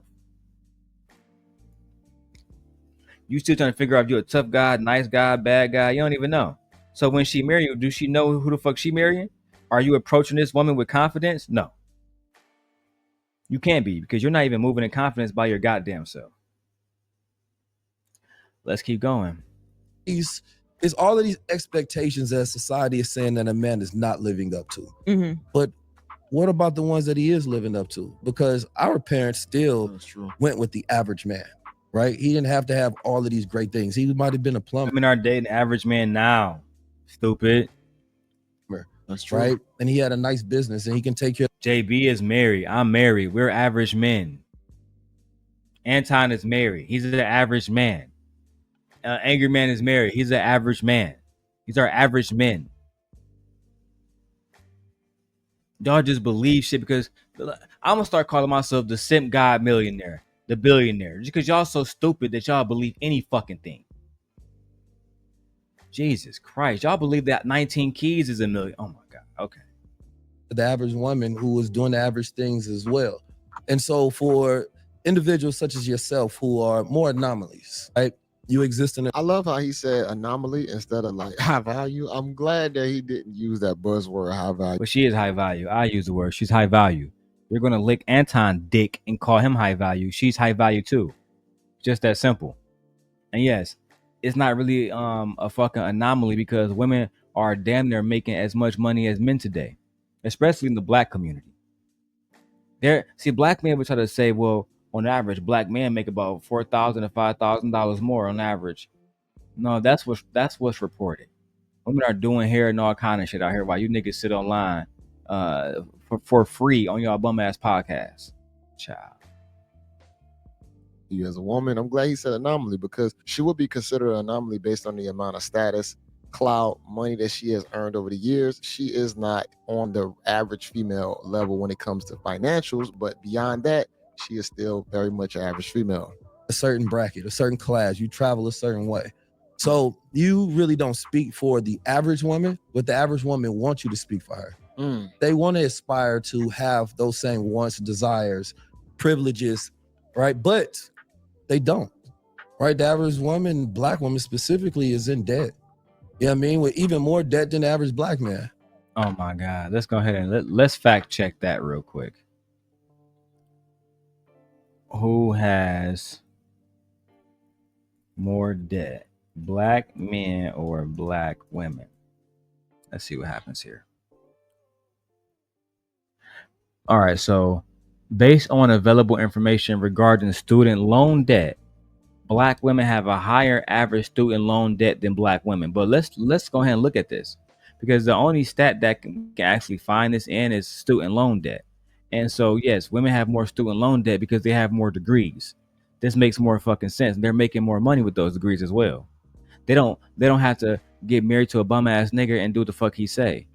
They don't need to listen. They don't need to do that. Black women are out earning black men on degrees, so it makes sense that they would have more student loan debt. It's not debt all across the board. You know what? Let me just keep going, because the non-educated Negroes don't even want to hear me any goddamn way. Right? Between the years of 1976 and 2011, there was an incline in black men going to college. Oh my God! It fell off during the Obama administration. Oh my God! Here we go with the fucking Democrat bullshit too. Oh my God.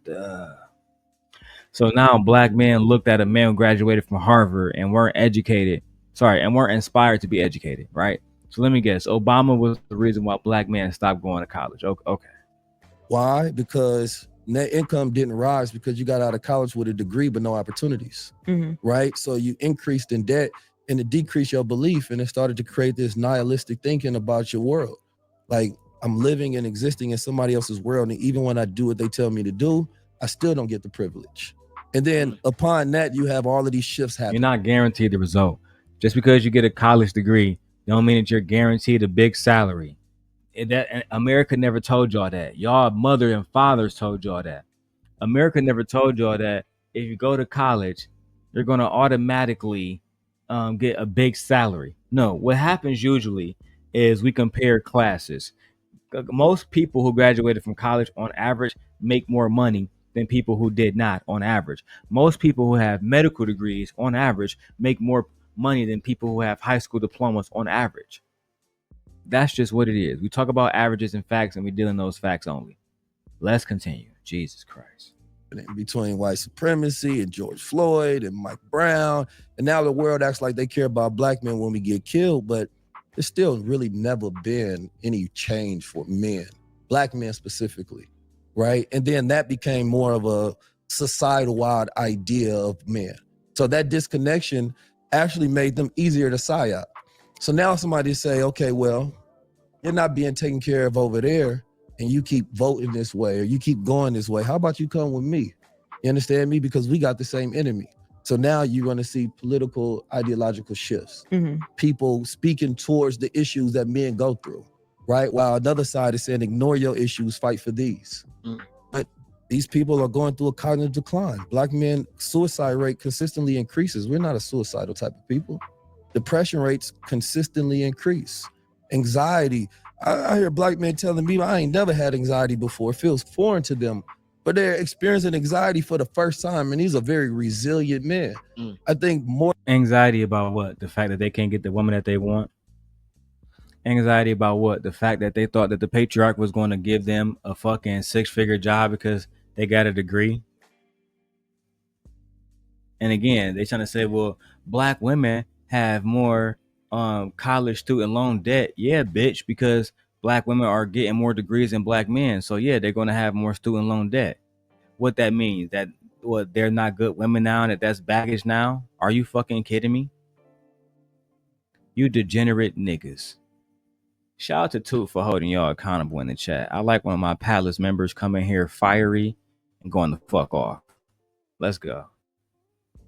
men, we tend not to communicate, not because a lot of times we don't know how, we just don't think people care when we do, right? So instead of listen to, we're challenged, right? And so I think that makes a lot of people say, you know what, I'm gonna just do what I want to do. And now we exist in a time where men have more desires than ever as well, because you have more options. Mhm. The more options is its own kind of slavery, because when you have too many choices, you can't make a good decision. That is true. And the more desires there are, the more discipline. Hold on, nigga.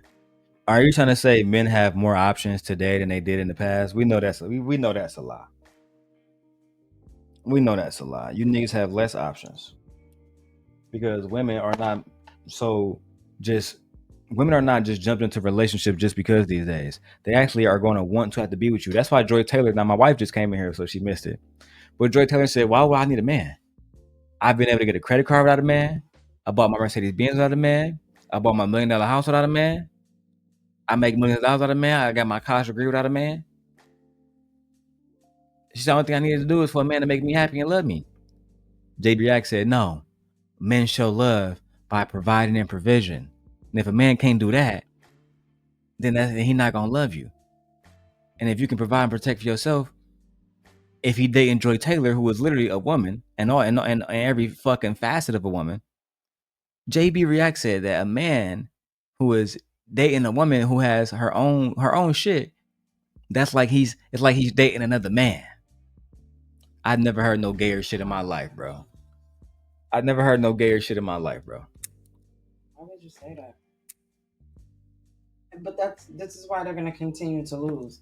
If y'all don't step out of this 1800s, between 1500s and 1800s thinking of the only thing you have to do is provide, you're going to be, that's why y'all alone now. This is why they call it an epidemic. I don't think this is the males. That's what this conversation is about. They're not having a lonely epidemic. This is the consequence of men not evolving and only think that they can do the same thing that they've done since the beginning of time, is just provide and protect. And you really wasn't protecting anyone, because a lot of y'all was selling y'all women and children and daughters for whatever you needed to sell them for. The boys too. Correct. Like, so we're not going to do it. I don't understand. Y'all are not listening to women. Y'all need to go be with men then. Because the only thing you somebody need to protect and provide, then you should be with a man. Because the women we're literally telling you, I can provide for myself. I can protect for myself. What else can you do?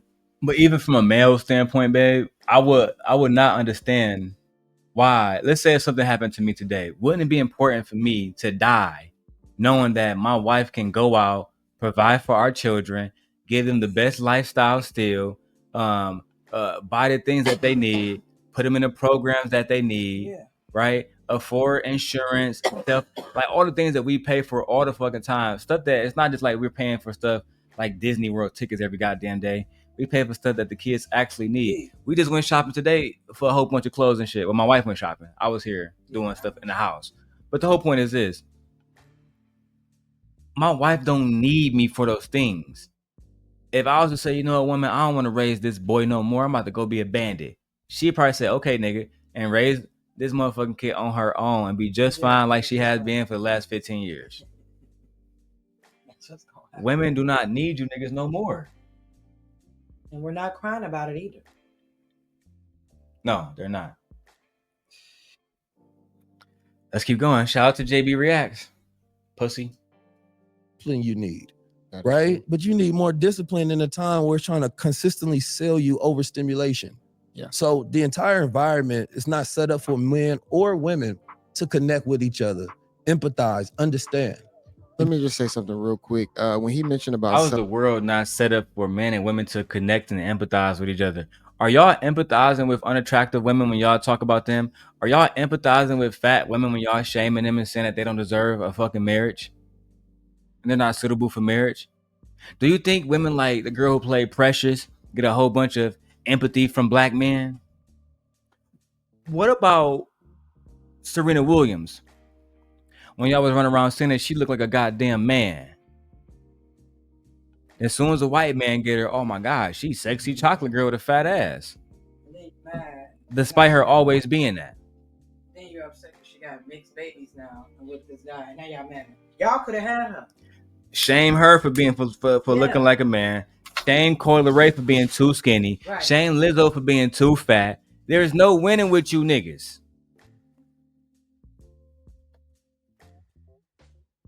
Yes, too, they talk like that for real. Yes, they talk like that for real. That's why Lizzo came out on her first album and said, "No man on the Minnesota Vikings." Niggas couldn't believe it. Yeah. Why men great till they gotta be great? Why men great till they have to be? Till they gotta be great. Yeah. You and you. But if you think about it, like, think about that statement. Why are men great until they have to be great? And then when it's time for you to be great, you can't be. You're not great at all.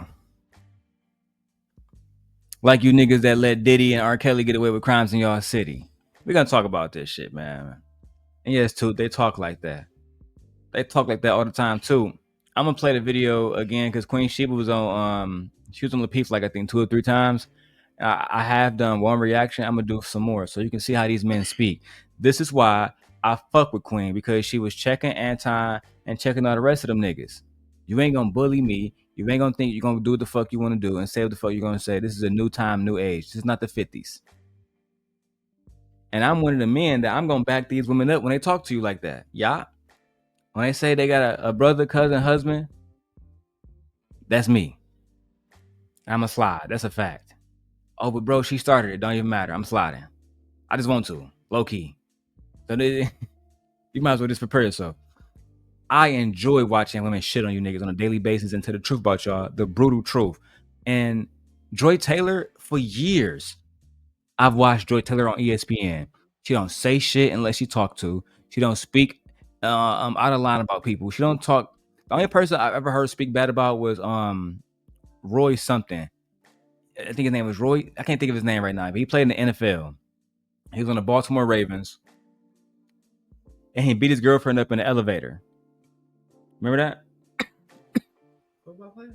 Yeah, you never saw that video? Excuse me, guys. Smoking.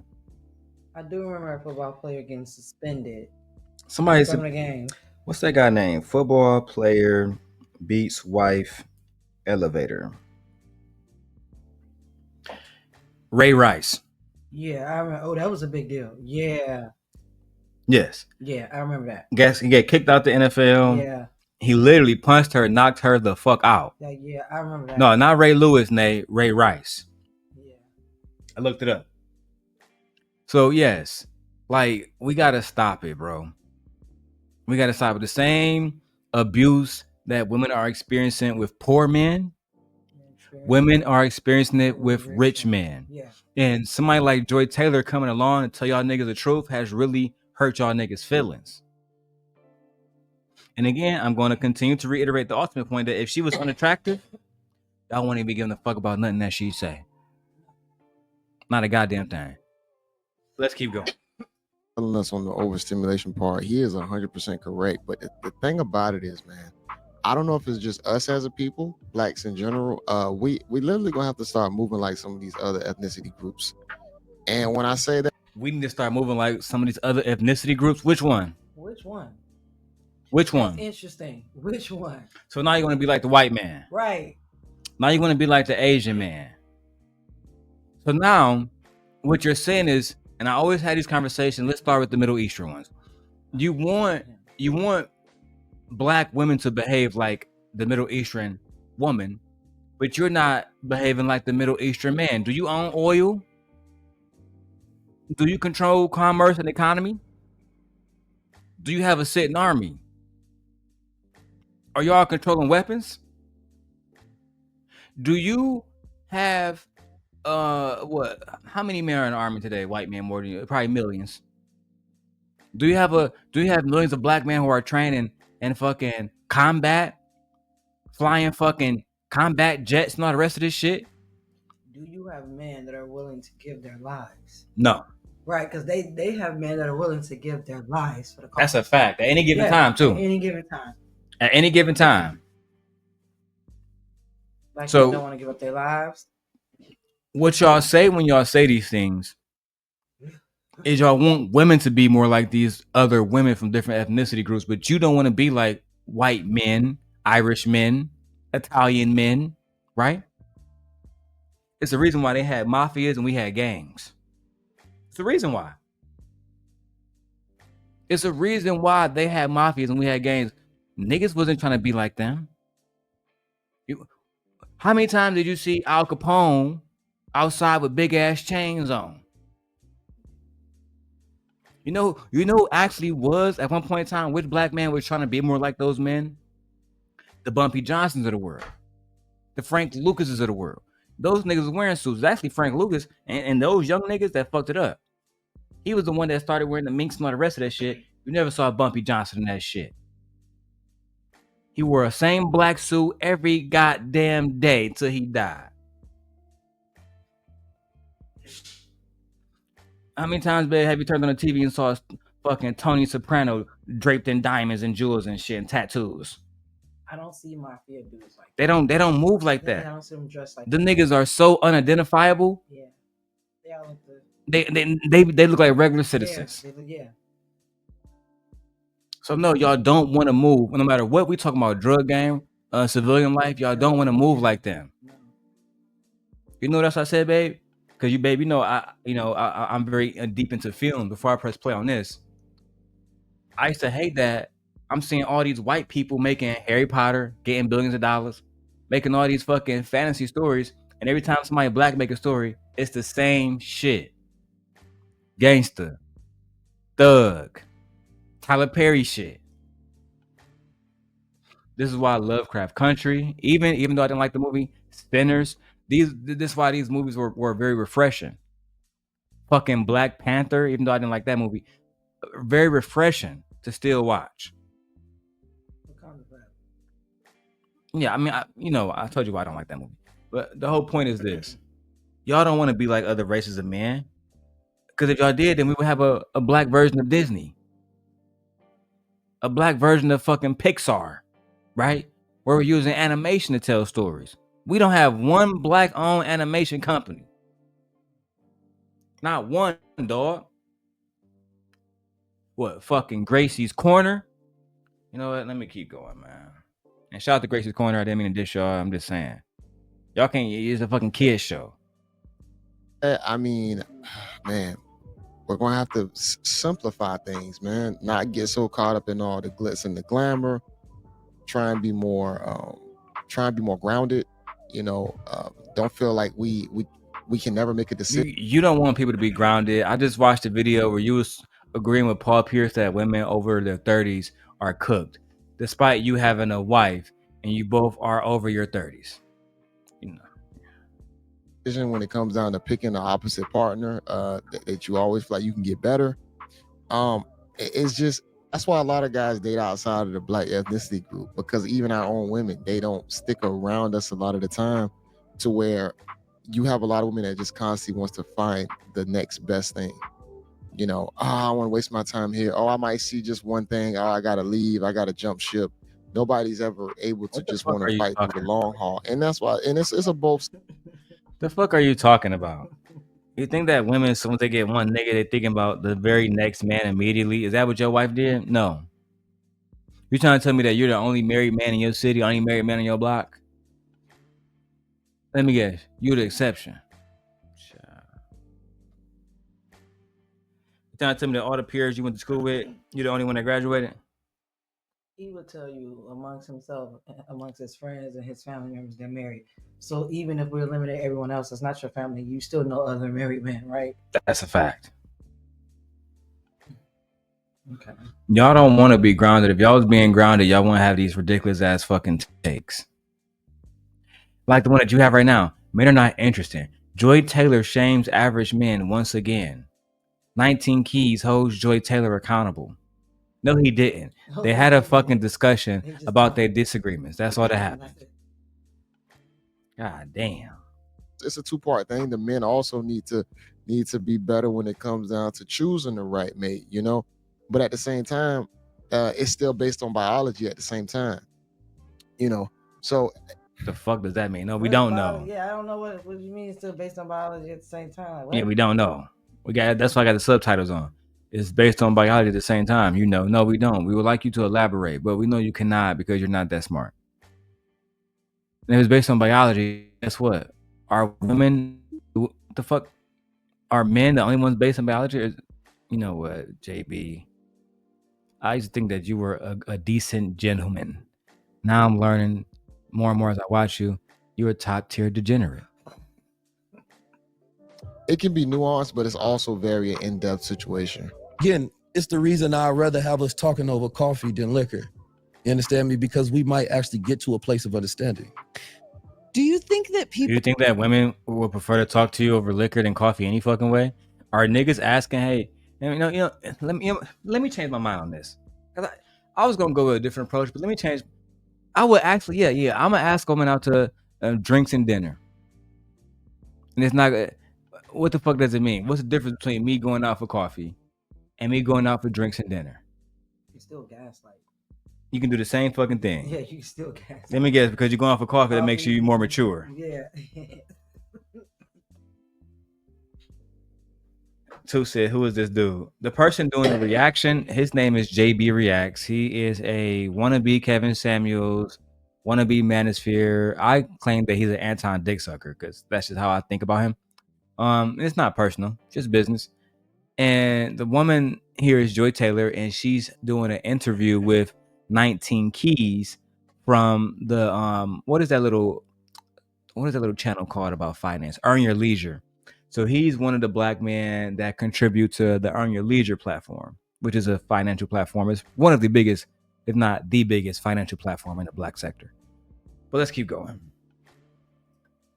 People are too far gone though, because I'm listening to you and I'm thinking, she don't want to change. Sure, you and I are outliers, and we shouldn't, in some ways, I shouldn't be speaking for people who have different experience than me. But I say all the time, like, I'm an outlier for a bunch of different reasons, not just because of my job. And I don't think it's... How? Please, how, Sway? How are you? Does she look better than your wife? Yeah, she's an outlier. Are you trying to tell me every time you go outside, you see women that look like Joy Taylor? Because if that was the case, JB, you would have those women on your panels. The women, and listen, let her be great. All them girls, they look good, but they don't look as good as Joy Taylor. I've never seen you with a woman on camera, off camera, that look anything remotely close to Joy Taylor. And let me go ahead and break your mentors down too. Anton Daniels' wife don't look as good as Joy Taylor. Tommy Sotomayor don't have a wife. I saw you worshiping that nigga. That's a dangerous road. Dick sucker Anton is one thing, but Tommy Sotomayor, boy, you don't know who you fucking with. That nigga's a demon. You shouldn't trust him. Literally. At least Anton can get you some money. Yeah, original demon. The original demon. He's an original demon. Yes. What do they call it in the supernatural? That nigga is crazy. Right? Donovan Sharp. He married to a 60-year-old white woman. It's over. There's no comparison there. Right? So we gotta stop the bullshit, bro. She's not average on any accord, bro. It's like, again, same thing with Queen Sheba. I showed my wife Queen Sheba was, she was into bodybuilding and all that shit. That's not average. The average woman at her age don't look like her. Same thing I would say about my old simp Angel Lauren and my wife. The average women at 40 don't look like my wife. When my wife go outside, they say, damn, Darrel, you done got you a young woman, huh? She 25, 27? Like, she older than me, bro. What you mean? I mean, she is older than me, nigga. The fuck do you think? Like a year older? 6 years older, nigga. Hold on, but you about to be 35. Yeah, so do the math, nigga. So this girl right here is in her 40s. This woman is in her 40s, yes. Damn. I ain't never in all my years of living. That's how them niggas be when they see Michi. I put it on everything. Toot says she's an outlier because of her complexion, her money, her status, and her looks. That's a fact. She look amazing. Body is amazing. That's like Joy Taylor. My wife know I'm not really into light skinned girls, but Joy Taylor body is amazing. Now the other one that she worked with, Taylor Rooks, cha. Taylor Rooks is nothing short of a goddess. I like looking at her. She look good. She get dressed up and everything. That motherfucker. She be on that field. Child. They be looking at her too though, but she be about her business though. She not interested in these niggas. She not interested in them. What? Because she 33, what they gonna say? Taylor Rook hit the wall now? Right. Oh my fucking God. Yeah, she like 33. Yeah, she's 33. Joy Taylor about to be 40. Oh, Joy Taylor. Yes. No, she's 38. Oh, okay. Yeah. She was born in 88. Yeah. Oh, okay. Yeah, she was great. Yes. An outlier outside of your job. If it wasn't for your job, nobody would know who you are. That's just a fact. It's your job and your career that has you as Joy Taylor. Just being honest. I mean, I'm not. So make every high value man, JB. JB says if you didn't have that job, nobody would know who you are. If Anton was online, you want to know who he is. Well, because what the fuck are you even talking about right now? Now, what point are you even making right now? All these high value men that you dick suck on your podcast, you only know them because of their status and wealth and their influence. Not because do you watch? I mean, I hope you're not watching Anton because of how way he look. I'm hoping that you're watching him because of his influence. I'm hoping that you're watching because he a bag chaser. Because if you're watching for any other reasons, my nigga, I'm gonna have to question everything about you. Everything about you, dog. Are you watching niggas based on their looks? Bro, this is not a second time you done said some gay shit tonight. Right? I be playing with y'all niggas and, you know what I'm saying, emasculating y'all niggas, but this is some true gay shit. And we not homophobic. We love the LGBTQIA2S plus community. Yeah, one of my best friends is gay. I have multiple guys. We got multiple friends that are gay in our little circle. Yes. I don't really give a fuck about what y'all doing with y'all genitals. It's not my business. So let's keep going. Trying to, attack this woman, but it's your career, who you are. Outside of that, you would just be another regular female that's attractive that, a guy will be trying to probably take on dates or woo you. People are like, oh my God. What fucking point are you trying to make? This is like, so Joy Taylor, if you ever watched this, I spoke about this earlier. SBE, shame, blame, explain. He tried to shame you just now. If you wasn't, on ESPN and didn't have a better fucking job than me and wasn't more successful than me, that's what I hear when when niggas shame a woman about her job that's doing more than them. I hear jealousy, at least in my manly opinion. So if she didn't have that job, she'd just be another average female, a nigga just trying to date out here and woo. And he also mentioned that she attractive too. She'll still be a baddie. Yeah, she'd still be a baddie still. Which means she'll still have access to rich niggas no matter what. And the thing is, her career doesn't make her not average. Her looks make her not average. There's plenty of women in the sports career that y'all don't talk about every single day. Why don't y'all talk about Michelle Beatty? Oh, because she's an old ass fucking white woman. Why y'all talk about Joy Taylor because she is one of the most attractive news anchors in the country. That's a fact. And y'all hate it. Oh, why would I need a man? But you about to be 40, Joy. Yeah, but I'm still making millions of dollars. I might as well wait. Why would I have a baby right now? I'm on my grind. Would you give up your life to raise a baby right now and breastfeed? No, but I'm a man. Ah, so you're misogynistic. Okay, got it. Let's continue. Who you giving advice to? Like, don't. It's not advice unless I explicitly say I'm giving you advice. I'm actually not, because I don't think it's fair to skew things in that way. And in a lot of what I think is happening with men online is this idea that, like, part of it is the idea that, like, women and modern women and feminism is keeping them from the women that they deserve to be with. It's like the OnlyFans, influence of, like, okay, I can now. You think you deserve to be on OnlyFans? You already messed up. Exactly. Imagine, oh yeah, because the internet exists, I can't get the woman that I actually want because she's, normally she would be waiting for me down the street, but now she's on OnlyFans making money and she got access to rich niggas. She could just go on a DM and they can go on her DM. And now because of that, I don't have a woman. It left me out. So basically, you're weak, nigga. You can't survive in this new society, nigga, is what I hear. The olden days, they'll take your woman from you. Literally. Because you're weak. Pathetic. And shout out to the 45 people watching. We appreciate y'all watching, man. You know what I'm saying? It's a late holiday night, so 45 people watching is a good thing for me. Mwah. Yeah, but this is, I mean, women are not funding OnlyFans like men are. Yeah, but so there's two-way business. Sure. Hold on, JB. What your bitch ass say? Exactly. That's what. Yeah, but this is, I mean, women are not funding OnlyFans like men are. Yeah, but so there's two-way business. Sure. Yeah, shut up. Don't even try to. I heard you try to say something in the background. I'm glad you just shut the fuck up and let her keep speaking. Men are complaining that OnlyFans is ruining their dating opportunities, while at the same time, right? These men are funding OnlyFans for people like fucking Bad Baby.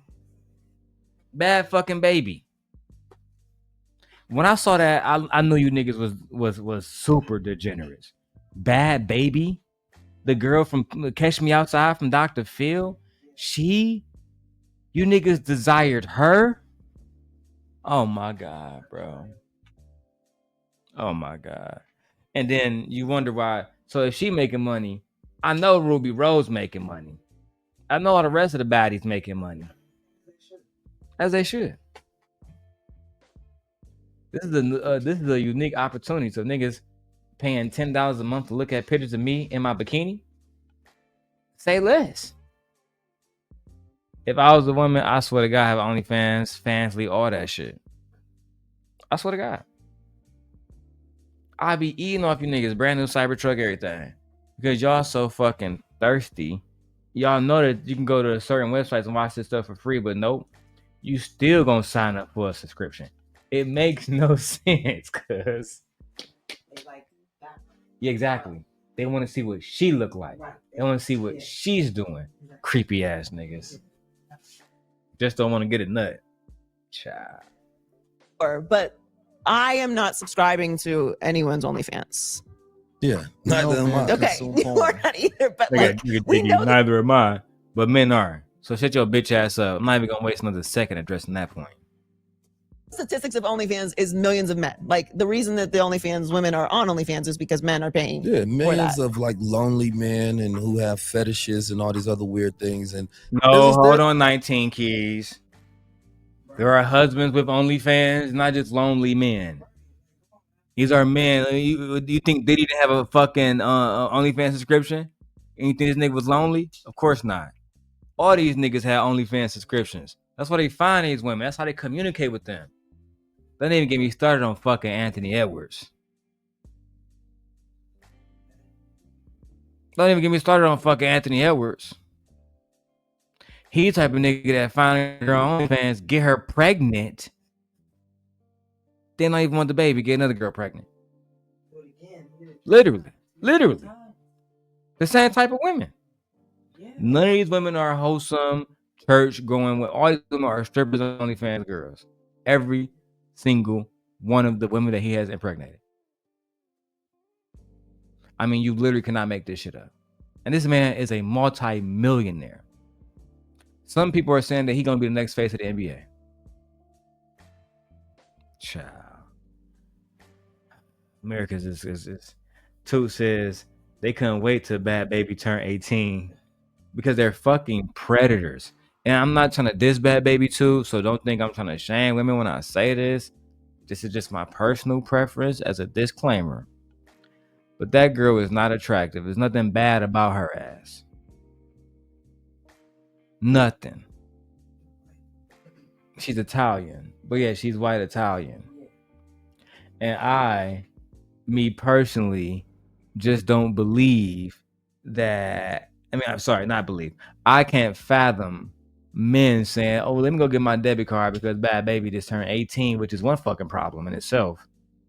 But the fact that they even found her attractive, and I know this weren't just 18-year-olds. I know this wasn't just her peers who made her $50 million.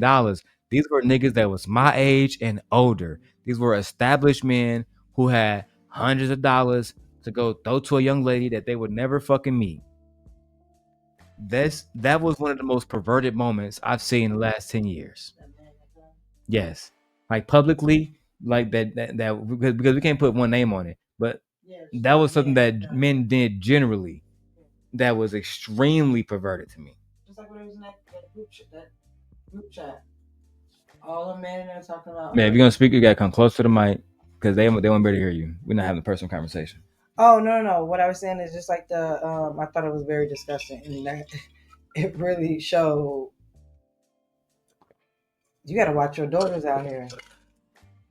Like for real. Like that's what that tells me. You gotta watch your daughters out here. I can imagine Leia making a fucking OnlyFans at 18 and making $50 million. You know, I want to know what the oh my god, I'd be so fucking disgusted, bro. Not by her actions, but by these men who are broken over a fucking teenager, a high school teenager. Jesus Christ. And this is why we have age of consent. It ain't for us. It's for y'all. Cause niggas don't have no type of fucking discernment. Nah. Which is ridiculous. What do they say? What do they say every single time? It's legal. She 18. Child. There's an industry for everything. Sure, and I'm actually people, like I'm not a judger of the sex industry at all. It's always existed, so it's not. It's just. Evolved. Are you a champion for it? I think you should have autonomy over your body. I think if you want to sell your body, you should be able to do that. The fuck does it matter if she's a champion for it? Like, what does that even mean? A champion? Like, is she putting on fucking suit and armor and defending women who are OnlyFans models? And 19 Keys. You want to know the real champion of OnlyFans? Men. You know how they keep turning profits? Men. How the fuck are you sitting there asking her, is she the champion when she just said, I have zero OnlyFans? So she can sit up here and say how she supports sex workers all day, but she for damn sure ain't giving no goddamn money to nobody. So how she champion any goddamn thing? That's like me saying, oh yeah, babe, I'm championing Kamala Harris, but I'm not putting any fucking money into her donations. Versus men saying, we donate millions to this fucking fund, but we're not championing this behavior. Yes, y'all are. Yes, y'all are. Y'all are championing OnlyFans models, prostitution. Did we not just see Diddy arrested and convicted on 2 counts of fucking transporting prostitutes? That's what you niggas do.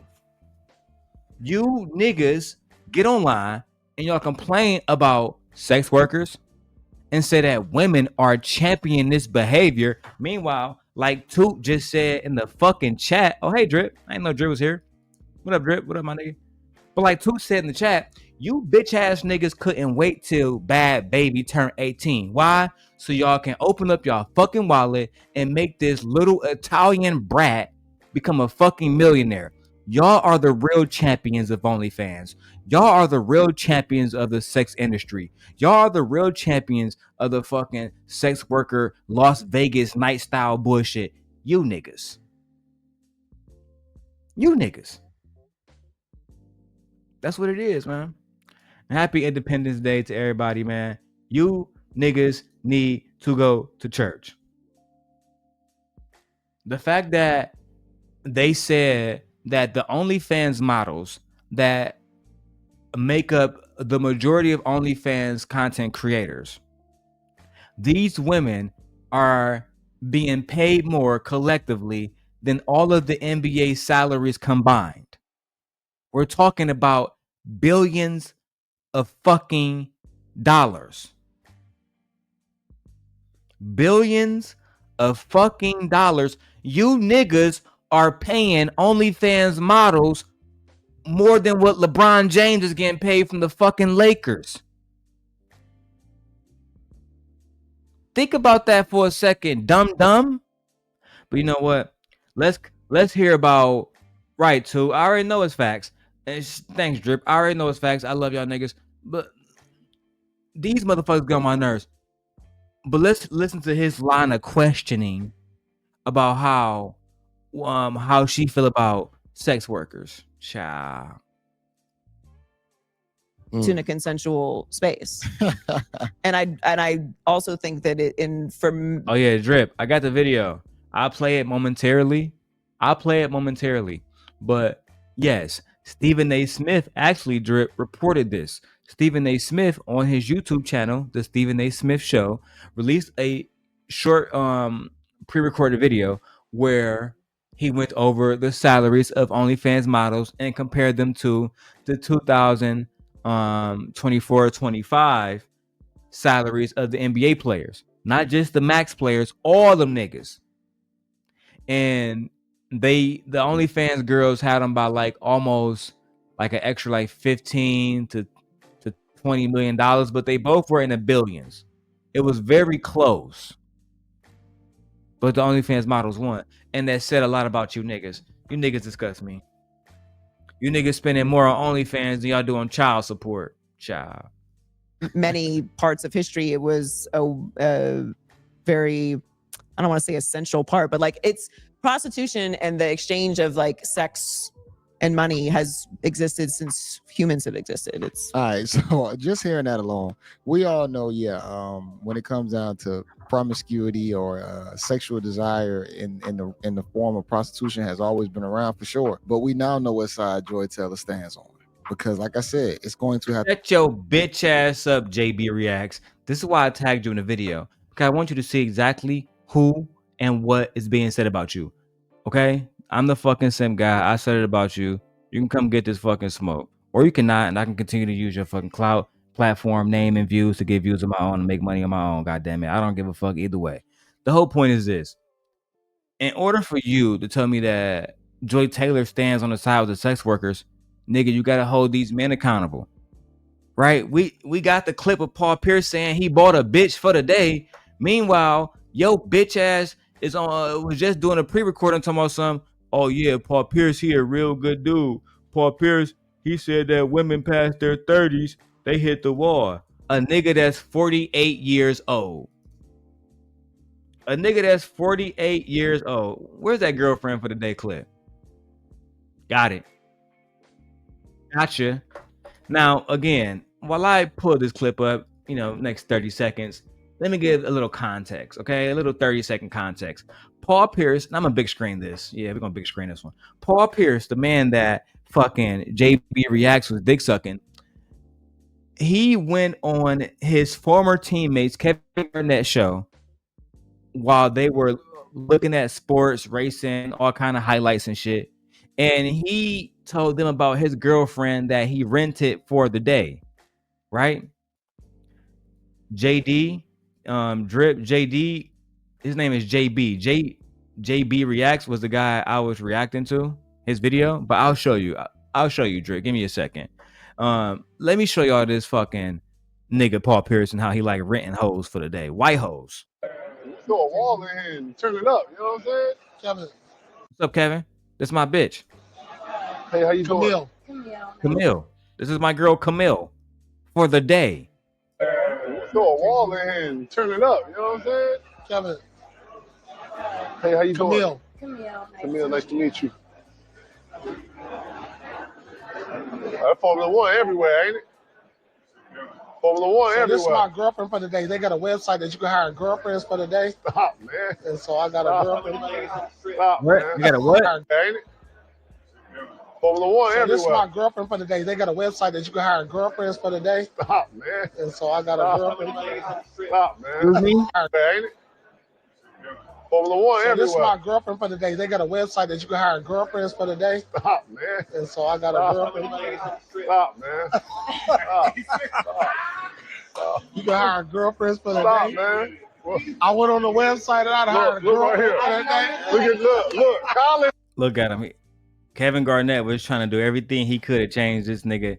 Nigga Diddy just went to jail on transform prostitutes. But you talking about something? I got a website where I put in my debit card information and I bought me a girlfriend for the fucking day. But let JB Reacts tell it, right? Let JB motherfucking Reacts tell it. It's women who are championing the sex worker industry and the feminist sexual revolution, despite niggas buying OnlyFans, talking to bitches online, sending them money. Some of you niggas I'm gonna start exposing. Do niggas forget that I got lucky with receipts when y'all was sending her money trying to get pussy pictures? Do I really gotta talk about this shit again? You know what? Let me play this clip one more time. And I'm gonna show Drip who JB bitch ass Reacts is. Throw a wall in here and turn it up. You know what I'm saying? Kevin. Hey, how you Camille. doing? Camille, nice to meet you. Formula One everywhere, ain't it?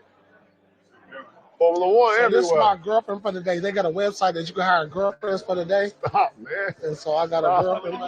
Stop, man. Stop. You can hire girlfriends for the Stop, day. man. I went on the website and I hired a Look right girlfriend here. for the day. Look, Collins. There go Collins. Look at D Wade at the game. He wasn't trying to talk about that shit. He said stop 5 times. Nigga just couldn't stop. Now, as far as JB Reacts, he is an Anton Daniels dick sucker. That's how I describe him. He's not a bad guy, but this is him right here. JB Reacts, 15,000 subscribers. He does a lot of views on his pre-recordings. I'm not sure if they're fake views or not, but he has 275 comments on here. So he has a lot of good engagement. I'm not going to sit up here and diss his channel, right? What I will say is this. Oh, look, they go Drip video. What I will say is this. He's a typical manosphere wannabe nigga.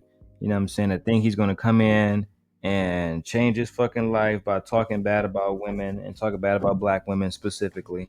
Or just women of color, period, right? I never see him shitting on white women. I always see him shitting on women of color.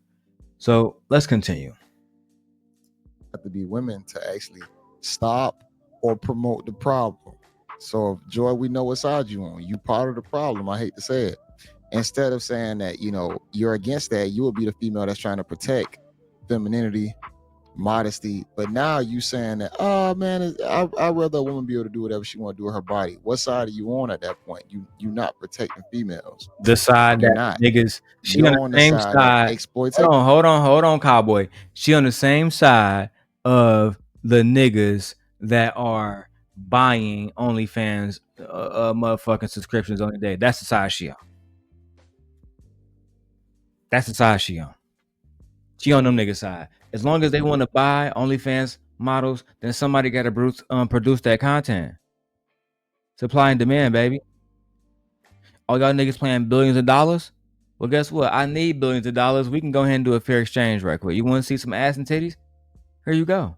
You don't want modesty, because if you wanted modesty, you niggas wouldn't be investing into fucking OnlyFans. You'll be paying for more education, more churches, right?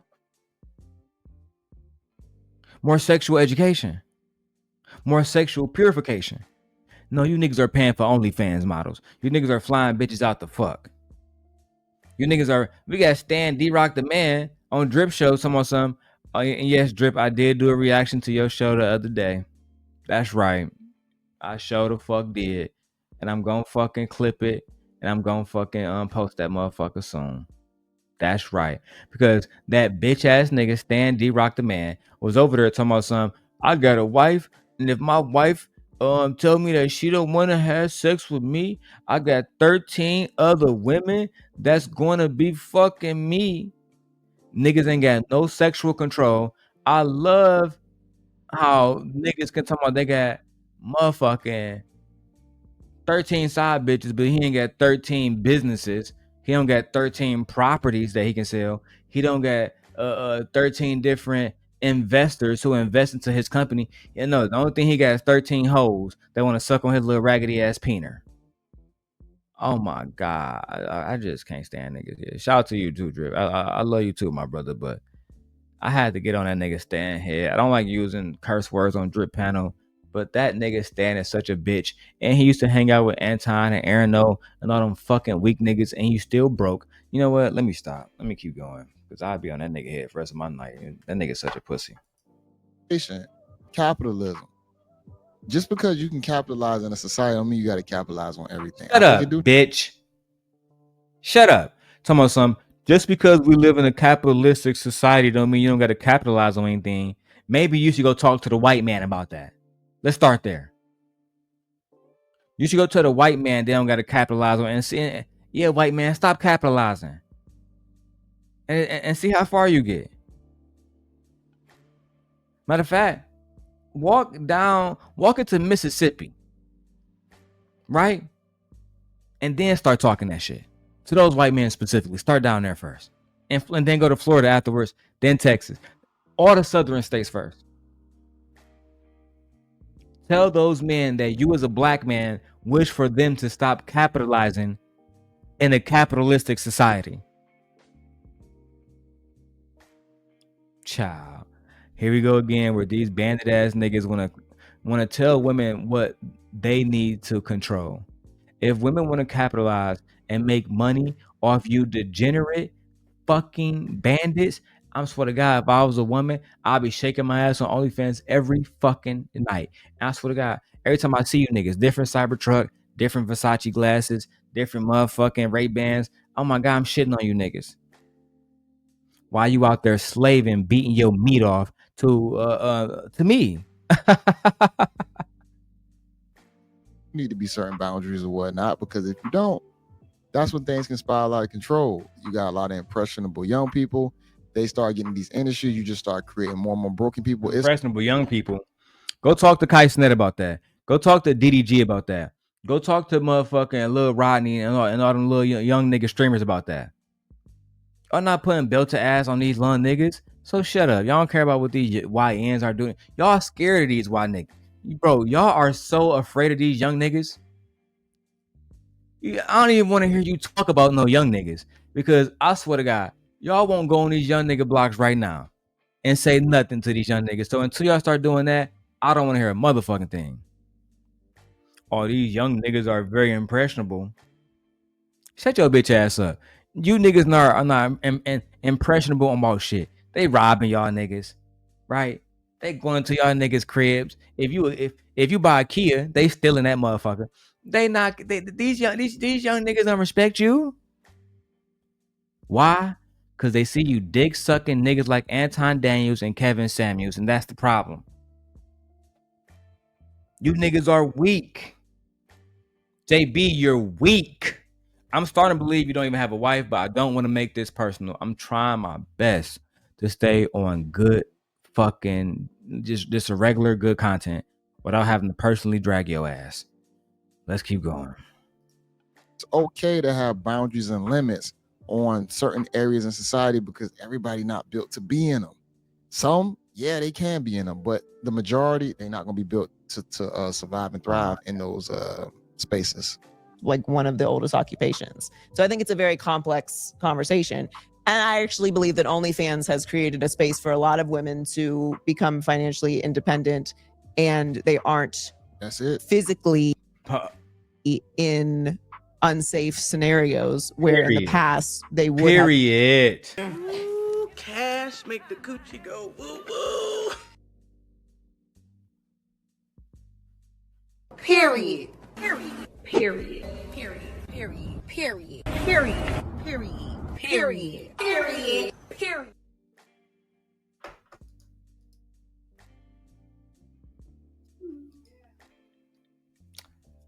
All right, let's get it, y'all. I can't believe this shit, man. Shout out to Drip for being over here hanging out with the Simp God. I might do another Drip reaction too, just to do another fresh standing man reaction, because I didn't finish that shit either. It's not a Drip here. I might finish that shit here, just because, you know, it's always good to have the author in the building when you're reacting to his shit. Ben, if they were in that business. Yeah, I think it goes more into a mentally unsafe because a lot of people stop liking themselves. Sure. And that's You like know. a whole, yeah, But that's a whole other it's thing. holistic. It's all connected, right?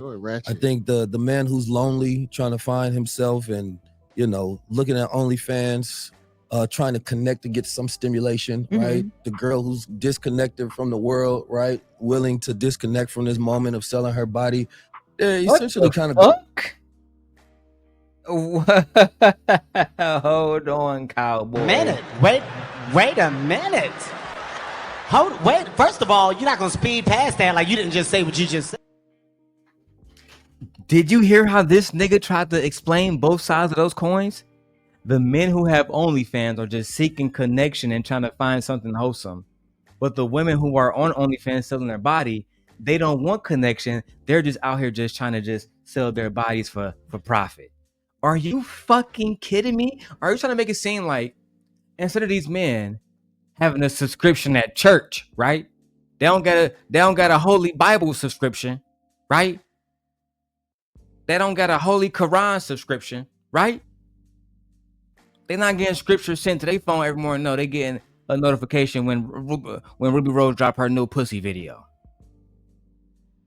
And some of you niggas are doing local bitches OnlyFans. Demons. You niggas are subscribing to bitches OnlyFans in y'all cities. Oh my God. Oh, Drip here too. I told him that we're gonna finish the D-Rock Stand the Man video. I'm gonna have to shit on that nigga once again. Matter of fact, I'm done with JB Reacts for the day. That nigga's a fucking degenerate, filth piece of shit. Manosphere nigga. He's not a bad guy overall, because I don't know that nigga. But as far as his talking points, oh my God, the bottom of the fucking barrel. I mean, Jesus. I miss squabbling with Tommy and fucking Kevin these days. Jesus Christ. But we have other things to do. We did Paul Pierce earlier, who was a 48-year-old man, saying that fucking that women in their 30s are fucking cooked, which is ridiculous because you're paying for pussy. We literally showed the clip of you on Kevin Garnett's show saying you got a girlfriend for the day. And I'm gonna keep circulating that clip because I don't like Paul Pierce. Why don't I like Paul Pierce? I'm a Lakers fan. Naturally, we don't like the Celtics. He tried to fuck over Kobe, and it backfired. Kobe won back-to-back championships against them and destroyed the Boston Celtics. Yes. So fuck Paul Pierce. Okay, it's not personal.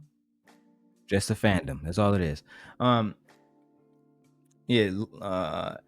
in there, he chilling, but the wife, you know, she's sitting next to me. So let's go to Drip channel real quick, y'all. Send Drip in the chat, so I can tell Drip where he was wrong for backing this bandit. That's right, Drip, because I did give you some smoke too in the video. You goddamn right I did. You goddamn right I did. This bandit, if my memory serves me right, Drip, he was on your show saying that if women are dressed a certain type of way and behave a certain type of way, that they're subjected to sexual assault, that was blowing my motherfucking mind.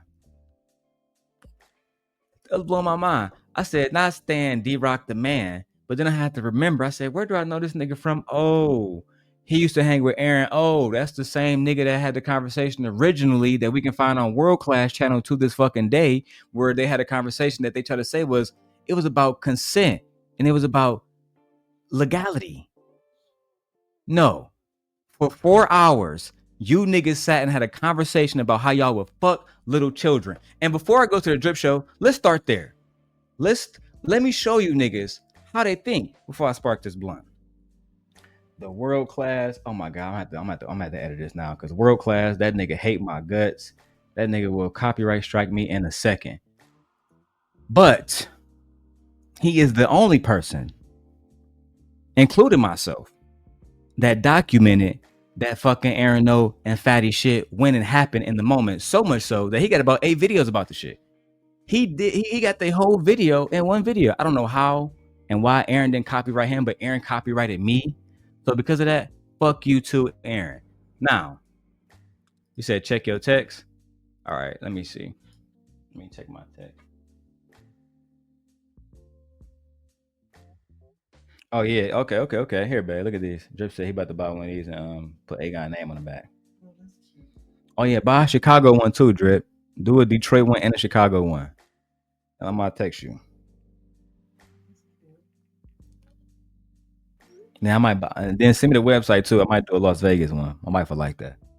But outside of the cute baby stuff, now we're going to have to go to the demon time shit. So put on your fucking seatbelt, Drip, right? And let me show you why originally I was going at niggas like Anton, right? Now, the conversation was about consent like we were having on your channel, right? We was having a conversation about consent because women should be able to express themselves in any type of clothing without worrying about being assaulted by a man. That is my ultimate stand. Period. Now let's go into the conversation. And all of this other type of stuff.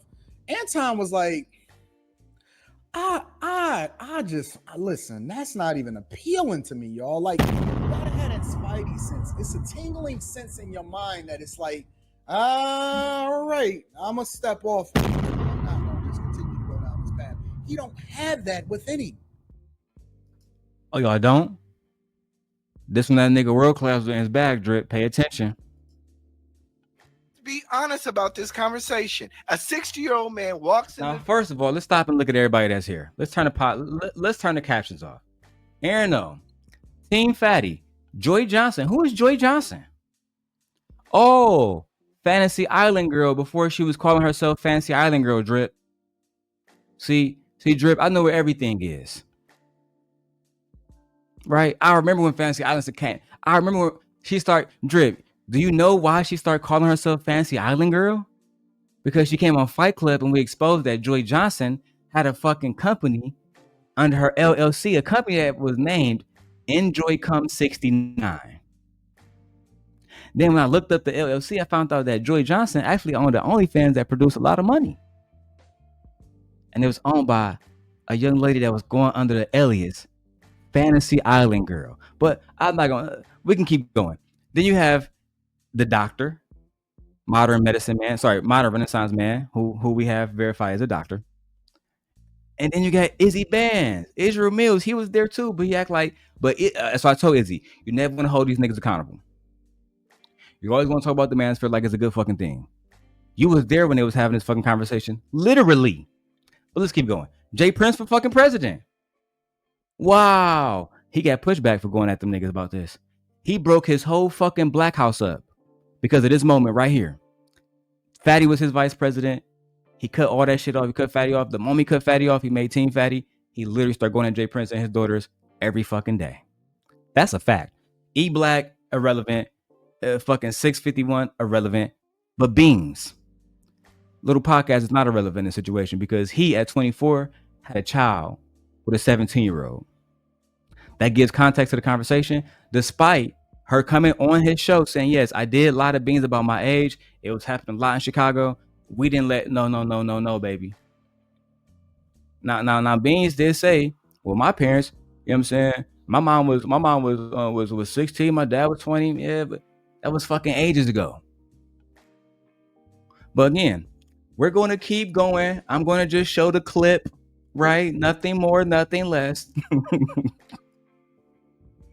Be honest about this conversation. A 60-year-old man walks in the door and says, your 18-year-old daughter wants her. This is not 1954. This is not the olden times. This is 2023. We have to understand the ramifications of why a 60-year-old man at his age, in his position, is willing to do that. Glendon, you don't think that you being a platform, having a large voice and a platform. For those who don't know, Glenn Cameron was the man who said that if a child, what did he say again? He said that he had a woman who he had sex with the wife with the mom, and then the daughter was 16 or 14, whatever, and she came in and she started sucking his dick too. But a whole different conversation. We'll get to it. Content creator, that you need to be more responsible for how you affect other people, negative or positive. What's your argument? Aaron, you just said, Aaron, your whole argument been off the numbers. If you That's fine. Let's go with it. That's fine. Okay. Hold on. Jay Prince, I'll answer your question with a yes or no answer, but I want to be clear. I was talking about E Black's point. If you go back to the beginning, talking about earlier before relax. That wasn't my point about legal. Okay. But for the record, if she's 16 and she's legal, yeah, I'll marry her. Okay. But for the record, if she's 16 and she's legal, yeah, I'll marry her. Okay. But for the record, if she's 16 and she's legal, yeah, I'll marry her. Okay. But for the record, if she's 16 and she's legal, yeah, I'll marry her. Here, you see what I'm saying, Drip? You see what I'm saying? You see what I'm saying?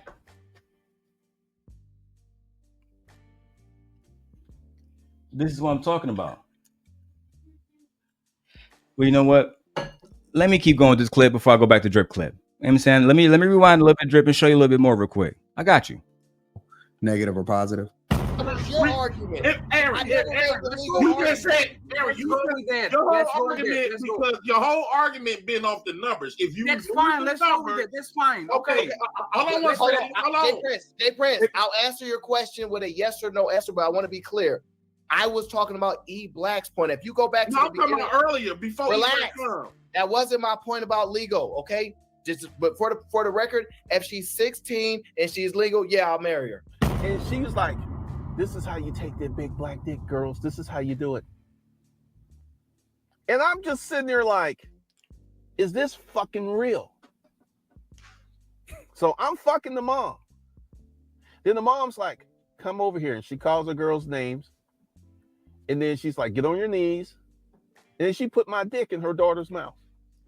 Yo.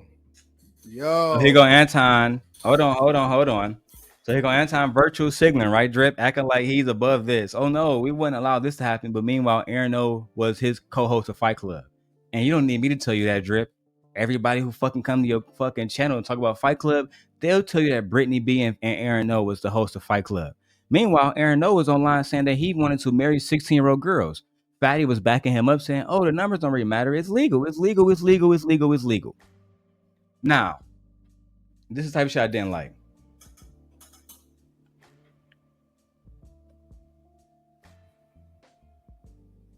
Oh, there's more. Yes, there's more, Drip. There's more, ladies and gentlemen. There is more, y'all. These are children. Yes, children. 15, 16, 17. Their brains aren't even fully developed, y'all. Oh.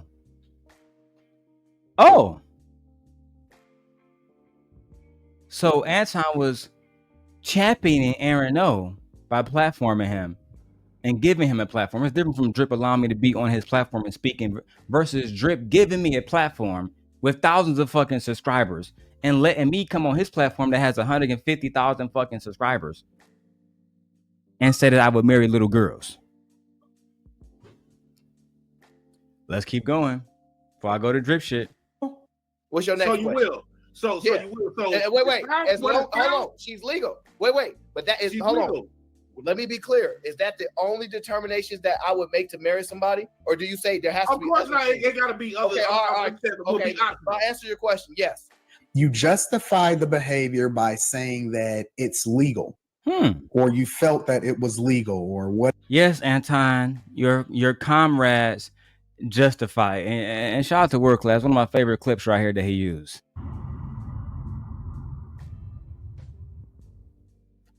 I just did what I do best.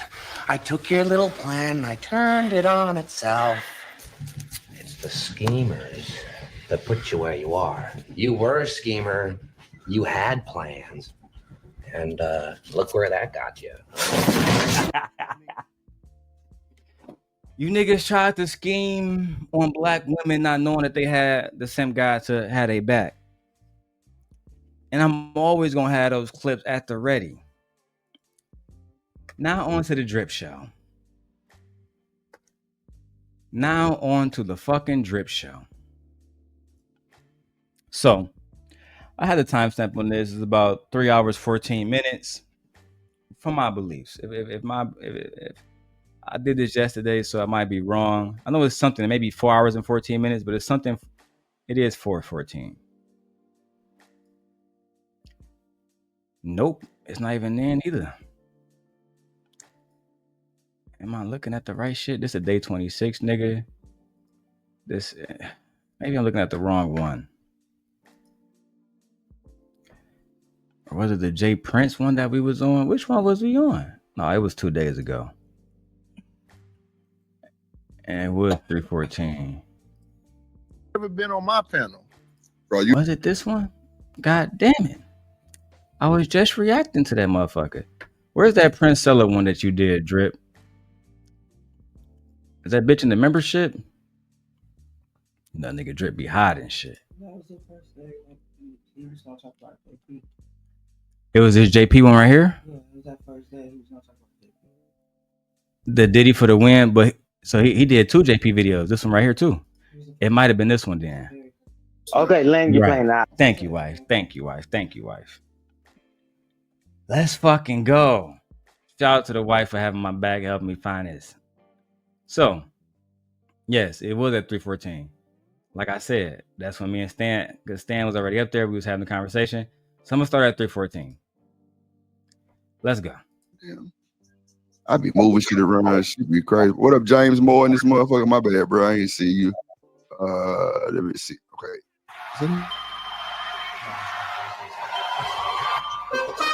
Drip Nation, let's go.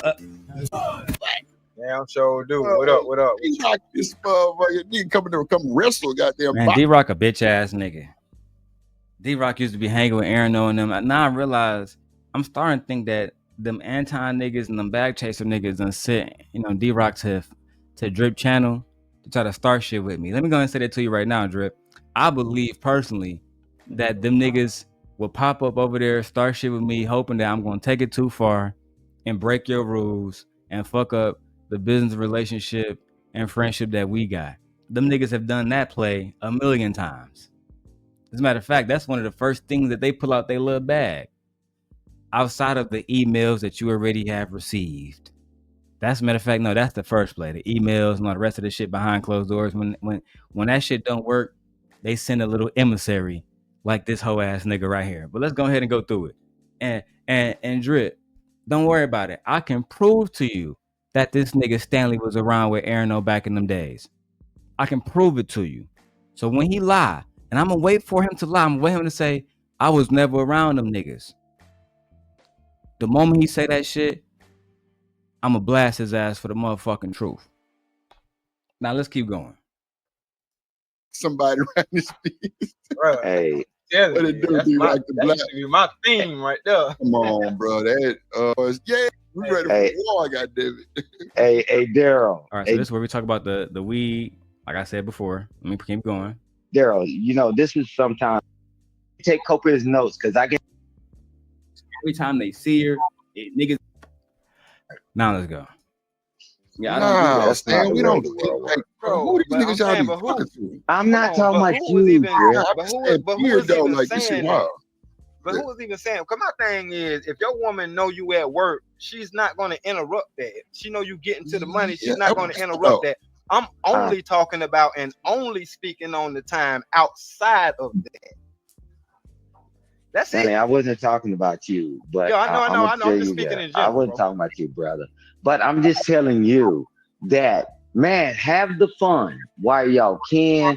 But now he's got to look at how much money he said he's doing, and he got to coordinate all this stuff. He ain't talking about, oh, we're gonna hunt like rabbits. No, she's still gonna be there. She's not moving. But then we entertain certain people that only thing they talk about is screwing. I don't care if I'm a bum, I'm a loser, I ain't got no money. I'm telling you, when a man is on his purpose And on this grown man, we know how to switch it on and off. But we acting like we teenagers. We got to hump all day, every day. Let me tell you this, right? And I told my wife What up, about boss this. man? So there's a few pretty girls at the Amazon out in Milwaukee. Some of them are extremely attractive. And you know what I tell my wife? I don't even talk to them, right? I don't even look their way. A lot of them have to, talk to me because, like I told y'all yesterday when I was on Drip Show, my man's Jack, he was the number one driver in our company, but he just moved to Minnesota. So now I'm the number one driver. And a lot of people look to me, for advice and shit, but the niggas that be focused Drip, like I said, a lot of niggas, they can't drive the electric Rivian trucks. Why? Because they more focused on these, not never mind, you don't like that word. They're more focused on these women at work. You feel me? Like I said, one of them, bro, chocolate. She got curly hair. If I show you a picture of her Drip, you'll say, God damn. Bro, she mad to the bone. And niggas, every time they see her, niggas in her face, bro, what I do, I show up, I get my key, I go straight to my truck. I'm in a conversation with you at this point, right? But every single time that nigga Stan want to jump into it. You want to jump into it. Want to jump into this, the fact that, you know what I'm saying, I really think that nigga just personally don't like me because I went to his people. I called them niggas losers, pedophiles, etc., because that's how they was moving. That's just what it was. We can keep going. You know where they going, but we know we can't lose it. We know we got too much to lose. We already lost drivers, right? Because niggas have been doing that, smashing girls in the truck. Now, guess what? Guess what the Rivians have more than anything else on our truck? Cameras. Cameras, nigga. It's cameras all around that motherfucker. I'm inside the truck, I'll show you. There's not a single part of my truck that I can't see. I can see if somebody walk up to it, behind it, on the side of it. I can see the road. You're gonna lose it all over that. You don't have plenty of that. All over that, bro. Insurance. I was about to say people be so cheap. Let me get to Stan D-Rock point. Let me hear the pedophile speak. To do that. Hold on. Oh, let your nigga come up. Hold on. Fortune, you can still get in. Not hustler, muscular. Hold on. Biggest, dumbest game when that. Jesus Christ. When you know her. I should have had my time. I read the That's a 9. Working with you, shit. I'm running my mouth. Messing with you, Let me fast forward this shit, man. I'm looking for a specific moment. Sorry, guys. Forgive me. Tell her no. That don't even make theoretical sense. All right, here we go. So this is the conversation I was looking for. Exactly. So who controls her body? Does she control her body or the state? There we go. The dumbass conversations like that about who can control who body. Okay, let's start from here. Fuck it. Makes the men more aggressive. I agree. What y'all think? Yeah, no. I mean, that's the fact. If I'm getting a bunch of women and that woman tell me no, I'm not getting ready to sit up there and say, now I'm gonna be aggressive with her. Stan, I ain't gonna lie, that's about the best shit you done said today. I ain't gonna hold you. That shit makes so much fucking sense what you just said.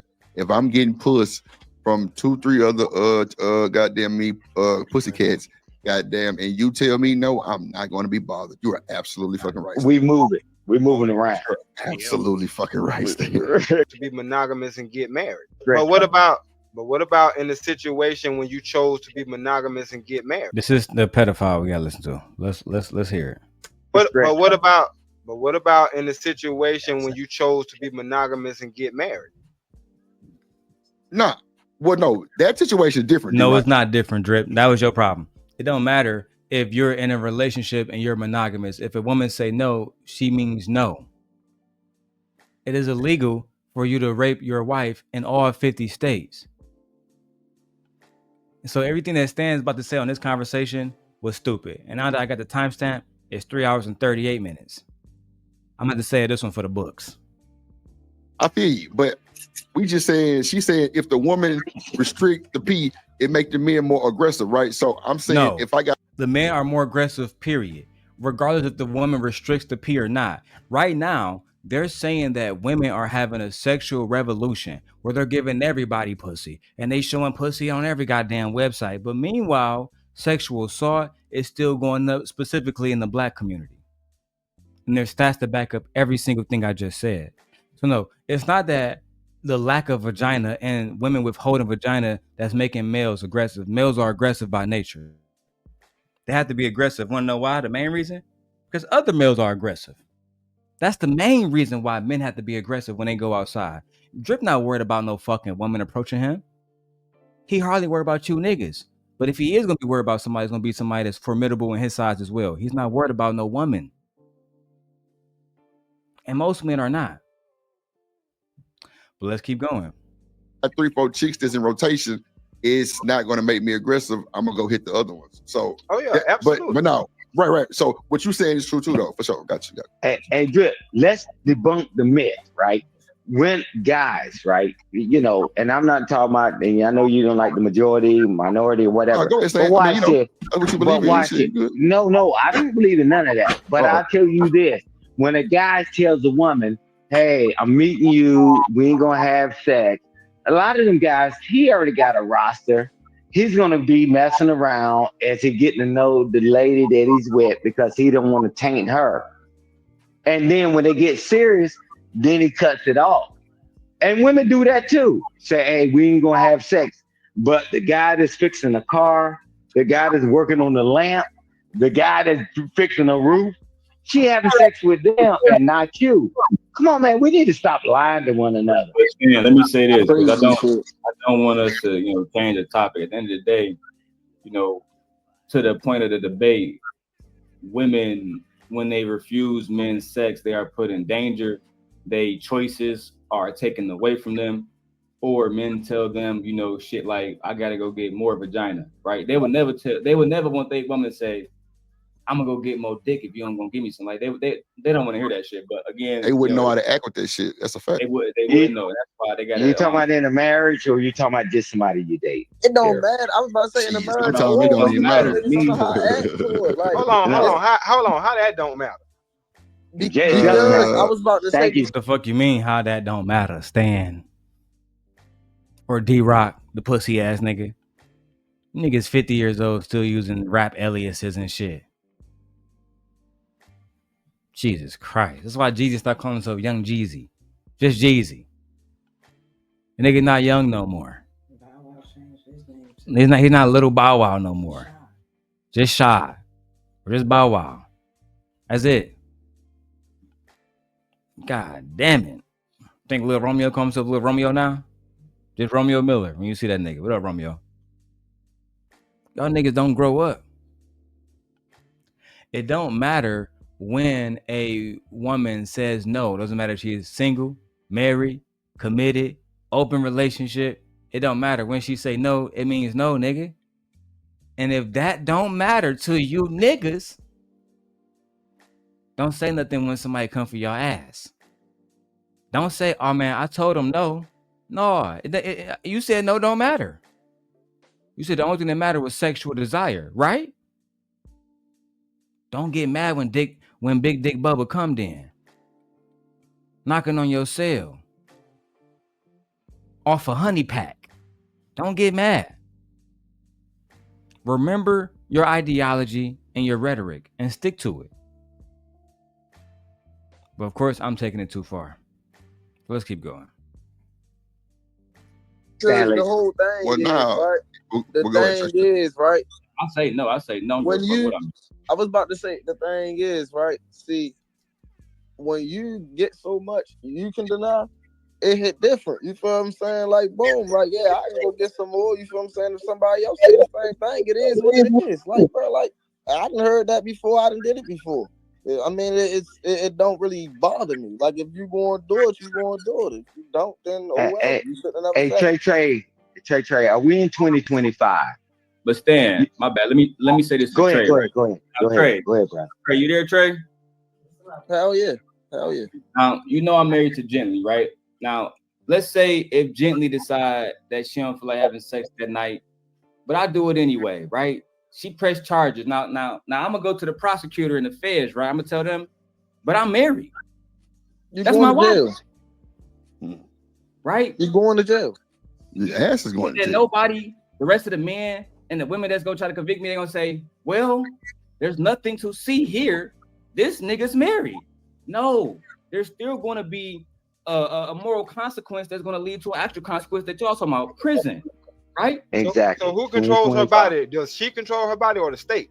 Oh, she She does. does. Drip. She does. You see what I'm saying, Drip? No, That's how I'm talking about.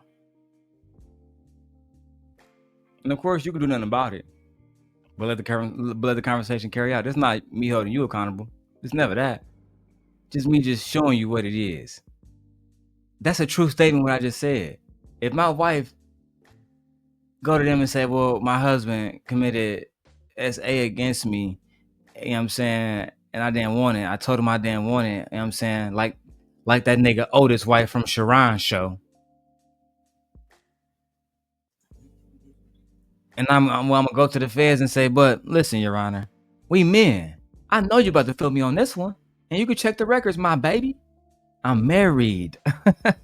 Come on now. So when she said no, she really meant yes. What you think gonna happen? Oh, this nigga just admitted to rape. Just throw this nigga in jail. Then guess what? When I get inside the cell, right, baby, all the real niggas, I'm gonna tell them. They're like, what happened, bro? What you in here for? Right. They don't want to tell them. Oh, cuz they said you raped somebody. Hold on, fellas. She was my wife. She was my wife, fellas. She could have been my sister, bro. It could have been my niece. So hold on, cuz. You trying to tell me you raped your own wife, nigga? The woman who you supposed to be loving and providing and caring for? She just like giving. I didn't rape her because it's impossible for me to rape her because she has no choice but to have sex with me because I'm her husband, sir. Oh yeah, we about to beat this nigga ass tonight, cuz. Not just that. Go ahead and get the Starburst and put it in some water. We about to go ahead and make this nigga a female tonight, cuz. That's right. Well, you see what I'm saying? Now D-Rock asked a dumbass question. Who controls the woman's body, her or the state? What kind of rhetorical dumbass question is that? But I'll entertain it for the time. Let's go. I'm saying, like, I'm just asking the question because that's why all of that could be mitigated. That's why Mitigated. We'll be talking about them. Mitigated. Interesting choice of words. What he means is manipulated. These niggas want to manipulate women in order to not tell the law what happened to them. Same thing happened with Otis and his wife. My wife told me it felt like I got, you know what I'm saying, like she got raped. But instead of going to the police, I convinced her to read the Bible with me more. And through Christian motherfucking what's the proper terminology here? Right? Through Christian enlightenment, she realized that she was not sexually assaulted, but she indeed only serves her purpose through God as a wife by fucking her husband, even though she did not want to get fucked in that moment. That's right. That's what that nigga said. You niggas would even go so far as to manipulate Jesus Christ just so you can bust a nut. Just so you can bust a nut. You can't make this shit up, man. Let's keep going. Marriage laws and this law and that law and all that stuff. That's all well and good, but one thing about laws is somebody would actually have to go down there and put them in effect. Because your key thing to that was she went down there and took action because of action that you did that she did not. Now you see how I'm quiet while D-Rock is speaking. See how I'm looking up, minding my business. Let's see if D-Rock is man enough to treat me with the same respect. Put them in effect. Because your key thing to that was she went down there and took action because of action that you did that she did not want, right? Correct. Right.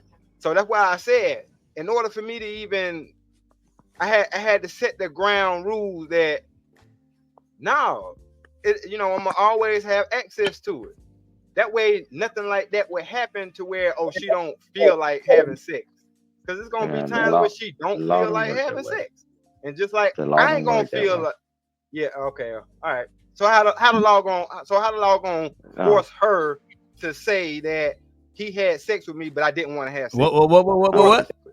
That way, nothing like that would happen to where she don't feel like having sex, because it's gonna be times where she don't feel like having sex, and just like I ain't gonna feel like. Yeah. Okay. All right. So how the law gonna force her to say that he had sex with me, but I didn't want to have sex? How? Why would the law need to force? As I said before, last time I heard your goofy ass say that. Oh my God. Why would a woman need to have the police force her to say it? If it happened, it happened. But again, these men don't want to be held accountable. These men will go to any length to get their nut. Oh my God. They won't go to any length to control natural resources. They won't go to any length to control the political landscape in America. But they will go to any length to bust a nut from their dick. Oh my God. The law's gonna force her to do that if she doesn't go down there. That's what I'm saying. What I'm saying, Stanley, if she decide to do it, right? If she decided to press the charges, right? The law, and that's what Darrel was saying. She has that ability to go and use the law against you. But like you said, in your relationship, you said, babe, we've already talked. Because if she really feel like she don't want to do anything, you're not going to go hit in the head and do all that stuff. That's what they're saying. But the law is, if she say, hey, and enforce the law is there. I mean, there's no getting around it. But what you doing in your relationship, just like in my relationship and Darrel doing his relationship, we have communication. You know, and when I say I don't feel whatever, I don't care. I've been married for over 31 years. I'm not going to say, no, I'm going to go. Man, get out of town. Why would I do that to her, right? I understand all that. That's all that. I get all but of you that. started off with the communication. We started off with communication in the relationship. Yeah, and she understands, like, you right. It does make sense for me not to withhold sex from you just for the sake of withholding sex from you. Like, that don't even make no sense. And I'm like, it don't, because I wouldn't just withhold sex from you just for the sake of withholding it from you. That's all I'm saying. So I ain't got to worry about her saying or going down there and saying it. So we never said that we held it just because. Right? A lot of times they have a reason. I'm tired. I don't feel like it. Right? These are valid reasons why somebody doesn't have to give their body to somebody else. If you say so, you don't feel like it, don't feel like it. What you mean if I say so? All right, that's cool. See what I'm saying? That's the same predatory shit that nigga Aaron O was on. That's what I'm saying, bro. That's that predatory shit that we be talking about. But I got other content I gotta do, so I got limited time. Driving to Detroit tomorrow. You know what I'm saying? So I'm gonna hop off this one for a second, man. I already did my reaction to that, and it's already filmed. No need to reiterate. But let's go over to my ex. One of my YouTube exes, she did a video. A TikToker says that a top tier man is nothing more than an average woman. Let's get into it. Really quick, before I go into the store, did y'all see that video where it said a top tier man is nothing but an average woman? I know this is gonna piss so many people off, but there's a popular saying on the Chinese internet says, even a top tier man is just an average woman. Someone wrote, a man who doesn't smoke, doesn't drink, doesn't cheat, doesn't gamble, no criminal records, stable job, cooks, cleans, emotionally stable, respects others, kind to his family. Isn't that kind of a man so rare? But honestly, every one of my female friends meets that standards and more. So yeah, even the best man is just an average woman. Cha. Even the Asian women are on y'all niggas' necks. At the end of the day, bro, before I take my ass to bed, I'm gonna probably do like 4 more videos and I'm done. These videos are short. She couldn't be more correct. A lot of women are doing all of those things. They're trying to say a fucking high value man is doing et cetera, et cetera. It's ridiculous. Hey, Drip, it's over on Lucky Marie channel. I put the link in the chat for you. You can go ahead. He said, I'm stealing that. You got it. You don't gotta steal it. There you go, right there for you. Let's hear what else she says. Oh my gosh, Shakespeare could never. And it really makes me think of the double standard that society has for men and women, especially when it comes to parenting and marriage. If a man cooks for his wife, takes care of the kids, does the housework, I guarantee 95% of the comment section is gonna say, oh my god, you're such amazing dad, husband material, best dad ever. And sure, as a woman, I applaud guys like this. We love seeing guys being nurturing, being involved, we love more of that. But let's be real, isn't that just a mom's regular everyday life? When moms do it, it's never appreciated, it's expected. But when guys No, she cooking. She said, when y'all niggas see a man that cook, clean, and do all this other stuff, y'all say, oh man, he's a good man. He deserves a great woman. But a woman does that thing. They say that, I mean, every woman does that. Every woman's out here cooking and cleaning. Every woman's out here being nurturing. But y'all don't give women no credit, and this is why women are taking over. They doing whatever they want to do, and I'm supporting the ladies. City girls up 1,000 points. Let's go. do it, it's suddenly you're the best dad of the year. And we see this happens a lot. A woman needs to work twice as hard as a man to get the same position, and a guy can just does the bare minimum and still get praised. So what we need as a society is to raise the standards and stop letting the shitty ones get away with bare minimum. The average woman is equivalent to a top tier man. Let's talk about it, because a woman made that video and I'm seeing a lot of men giving pushback on it. But just a couple of days ago, when I made a video talking about what my standards were, and my standards were simply me finding a man who's equally yoked, a man who offered the same thing that I offer, y'all told me that it's unrealistic, that that man would be a unicorn. So hear me out. You can't sit up and tell me that me simply asking for a man who has the same things that I have is a unicorn and it's impossible to find, yet disagree with her when she says that taking a normal average woman and putting it in male form would make him a top tier man. Right? You can't disagree with her, because you're basically agreeing when you tell me that my standard is unrealistic when I'm simply asking for the male equivalent of myself. Child, these women are out here cooking. Yeah, Happy Man said, "Hey, pimping Darrel Long. Hey man, nah, we never pimping, baby. Only simping over here." And the truth is this: they're absolutely right. When you look at all of these different things that they say that the top tier man is, a lot of women are doing this on a daily basis, bro. And they doing it while being a bad bitch at the same time, child. I'm not asking for him to have anything that I don't have. Yet you say in a man, that's impossible to find. Right? As a woman, it just makes me average. The stuff that I come to the table with just makes me an average woman. But when put into male form, the bar is set so low, his counterpart sucks so bad that it puts him at the top. It makes him a better caliber man, because the rest of the men he's up against are so terrible that him simply being a man with no kids, a man making decent money, a man who take care of himself, those things make him a top tier man. It makes me an average woman. You can't go back and forth on disagreeing with that and then coming back and telling me that what I want is impossible. Bro, she cooking these niggas right now. Him not having no kids, him having an education, him all these things make him have value. But if a woman have those same exact things, she's an average woman. Child. Either one or the other. Either it's impossible to find, or it does make him a top tier man just by being the equivalent of an average woman. If you sit up there and act like they don't have a point, you're delusional. That's all I'm gonna say. They said everything that needs to be said. I don't need to say nothing else. They said it.